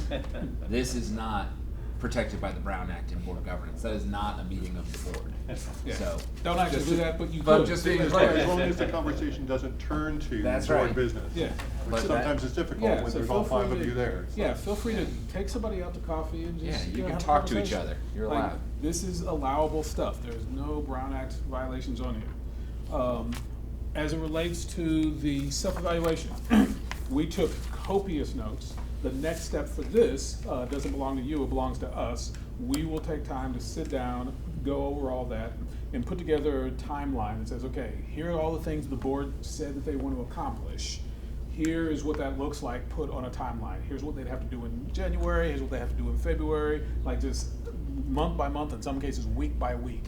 What are all the things that you would have to do in order to grow in the way that you all said you wanted to grow? So the next step of that is on us. We'll develop that timeline and then provide that rough draft timeline back to you. You will then have to make whatever edits you want to make to it and then ultimately adopt it. And then that is what we will use as your coaches to support you over the next 12, 18, 24 months. Is at that point, you will have given us clear direction. Here's what we want support with, and then that's what we will focus on supporting you with. So it's really you leading us in our support of you. And then finally, we went through the policies, proposed procedures, and the next step is definitely on us. We will be reaching out to you again. Try to connect with each of you in the next 8 days before you disappear into Christmas land, to get any type of feedback to help us get to the point where ideally, the next time we have a conversation about keep, delete, modify, most of them have 3 or more board members who are like, keep it or delete it, and we're done. And then there's only a handful of them that, yeah, we as a team really still need to dig into these because there's just a lot there. So that is our next step, but it does hinge on you, again, trying to be available sometime in the next 8 days. So that is a work. Anything I missed? One last thing, that we will place the baseline self-evaluation within the consent agenda. Oh, that's right. Thank you. With it as part of the board material so that it's officially the first Adopted. self-evaluation. This is your baseline. Adopted, yes. It's not about where you're at, it's about where you're going. Yeah. Anything else? Happy holidays. Madam Chair, back to you. Unless there's any objection, we'll adjourn for the. To get something back to you as quickly as possible, because I definitely don't want to be having this conversation in February. It would be great to have this back to you, well enough in advance that you could be in final deliberations before that. Sounds good. Any other concerns or considerations before we close out of this conversation about operating procedures? No, I think that, I know I've already said it, and I know Jeff said that you captured it, but I'd be remiss if I didn't emphasize the fact that making sure that we're doing the checks and balances on the modifications and or reasons, for deletions or keeps per person, per conversation, just to make sure that we can fully confirm that everything is captured, so that when we come into this meeting, there is no, but I was going to say, and what I wanted, you've had that opportunity. We can move I forward. appreciate your desire to have humans not be humans. Right. People are gonna still do what they're gonna do. So we promised at the beginning of the day, we would cover 3 things. We do some team building that you all requested. As you probably are not surprised, I am light on touchy-feely, and so the idea of doing team building does not occur to me. But we are responsive to the insight that you all provide, so thank you for your wisdom on that. And then we went through the board self-evaluation. We got a good baseline there. The next step from that point, I'm sorry. The next step from the team building is feel free to reach out to each other if there's any follow-up conversation. You do, I just invite curiosity. Invite you to be curious about your fellow colleagues and just follow up. Hey, I know we didn't talk about this, but it felt like there was something really present for you when you were going through this.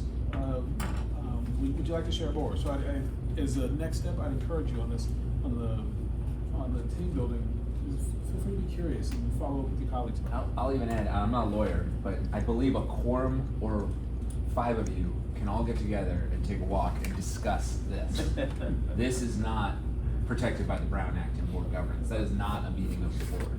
Yeah. So Don't actually do that, but you but could. just As being long as the conversation doesn't turn to That's board right. business. Yeah. Which But sometimes that- it's difficult Yeah, when so there's all feel 5 free of to- you there. It's Yeah, like- feel free to take somebody out to coffee and just, Yeah, you can have a talk to each conversation. other. You're Like, allowed. This is allowable stuff. There's no Brown Act violations on here. As it relates to the self-evaluation, we took copious notes. The next step for this doesn't belong to you, it belongs to us. We will take time to sit down, go over all that, and put together a timeline that says, okay, here are all the things the board said that they want to accomplish. Here is what that looks like put on a timeline. Here's what they'd have to do in January, here's what they have to do in February, like just month by month, in some cases week by week. What are all the things that you would have to do in order to grow in the way that you all said you wanted to grow? So the next step of that is on us. We'll develop that timeline and then provide that rough draft timeline back to you. You will then have to make whatever edits you want to make to it and then ultimately adopt it. And then that is what we will use as your coaches to support you over the next 12, 18, 24 months. Is at that point, you will have given us clear direction. Here's what we want support with, and then that's what we will focus on supporting you with. So it's really you leading us in our support of you. And then finally, we went through the policies, proposed procedures. And the next step is definitely on us. We will be reaching out to you again. Try to connect with each of you in the next 8 days before you disappear in Christmas land, to get any type of feedback to help us get to the point where ideally, the next time we have a conversation about keep, delete, modify, most of them have 3 or more board members who are like, keep it or delete it, and we're done. And then there's only a handful of them that, yeah, we as a team really still need to dig into these because there's just a lot there. So that is our next step, but it does hinge on you, again, trying to be available sometime in the next 8 days.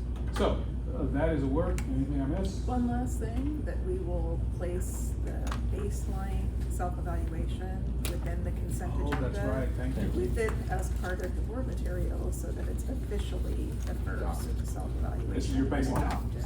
Yes. It's not about where you're at, it's about where you're going. Yeah. Anything else? Happy holiday. Madam Chair, back to you. Unless there's any objection, we'll adjourn for the day, but I want to thank you very much. Yeah, thank you guys. For Yeah. being here. I want to thank members of the public for being here.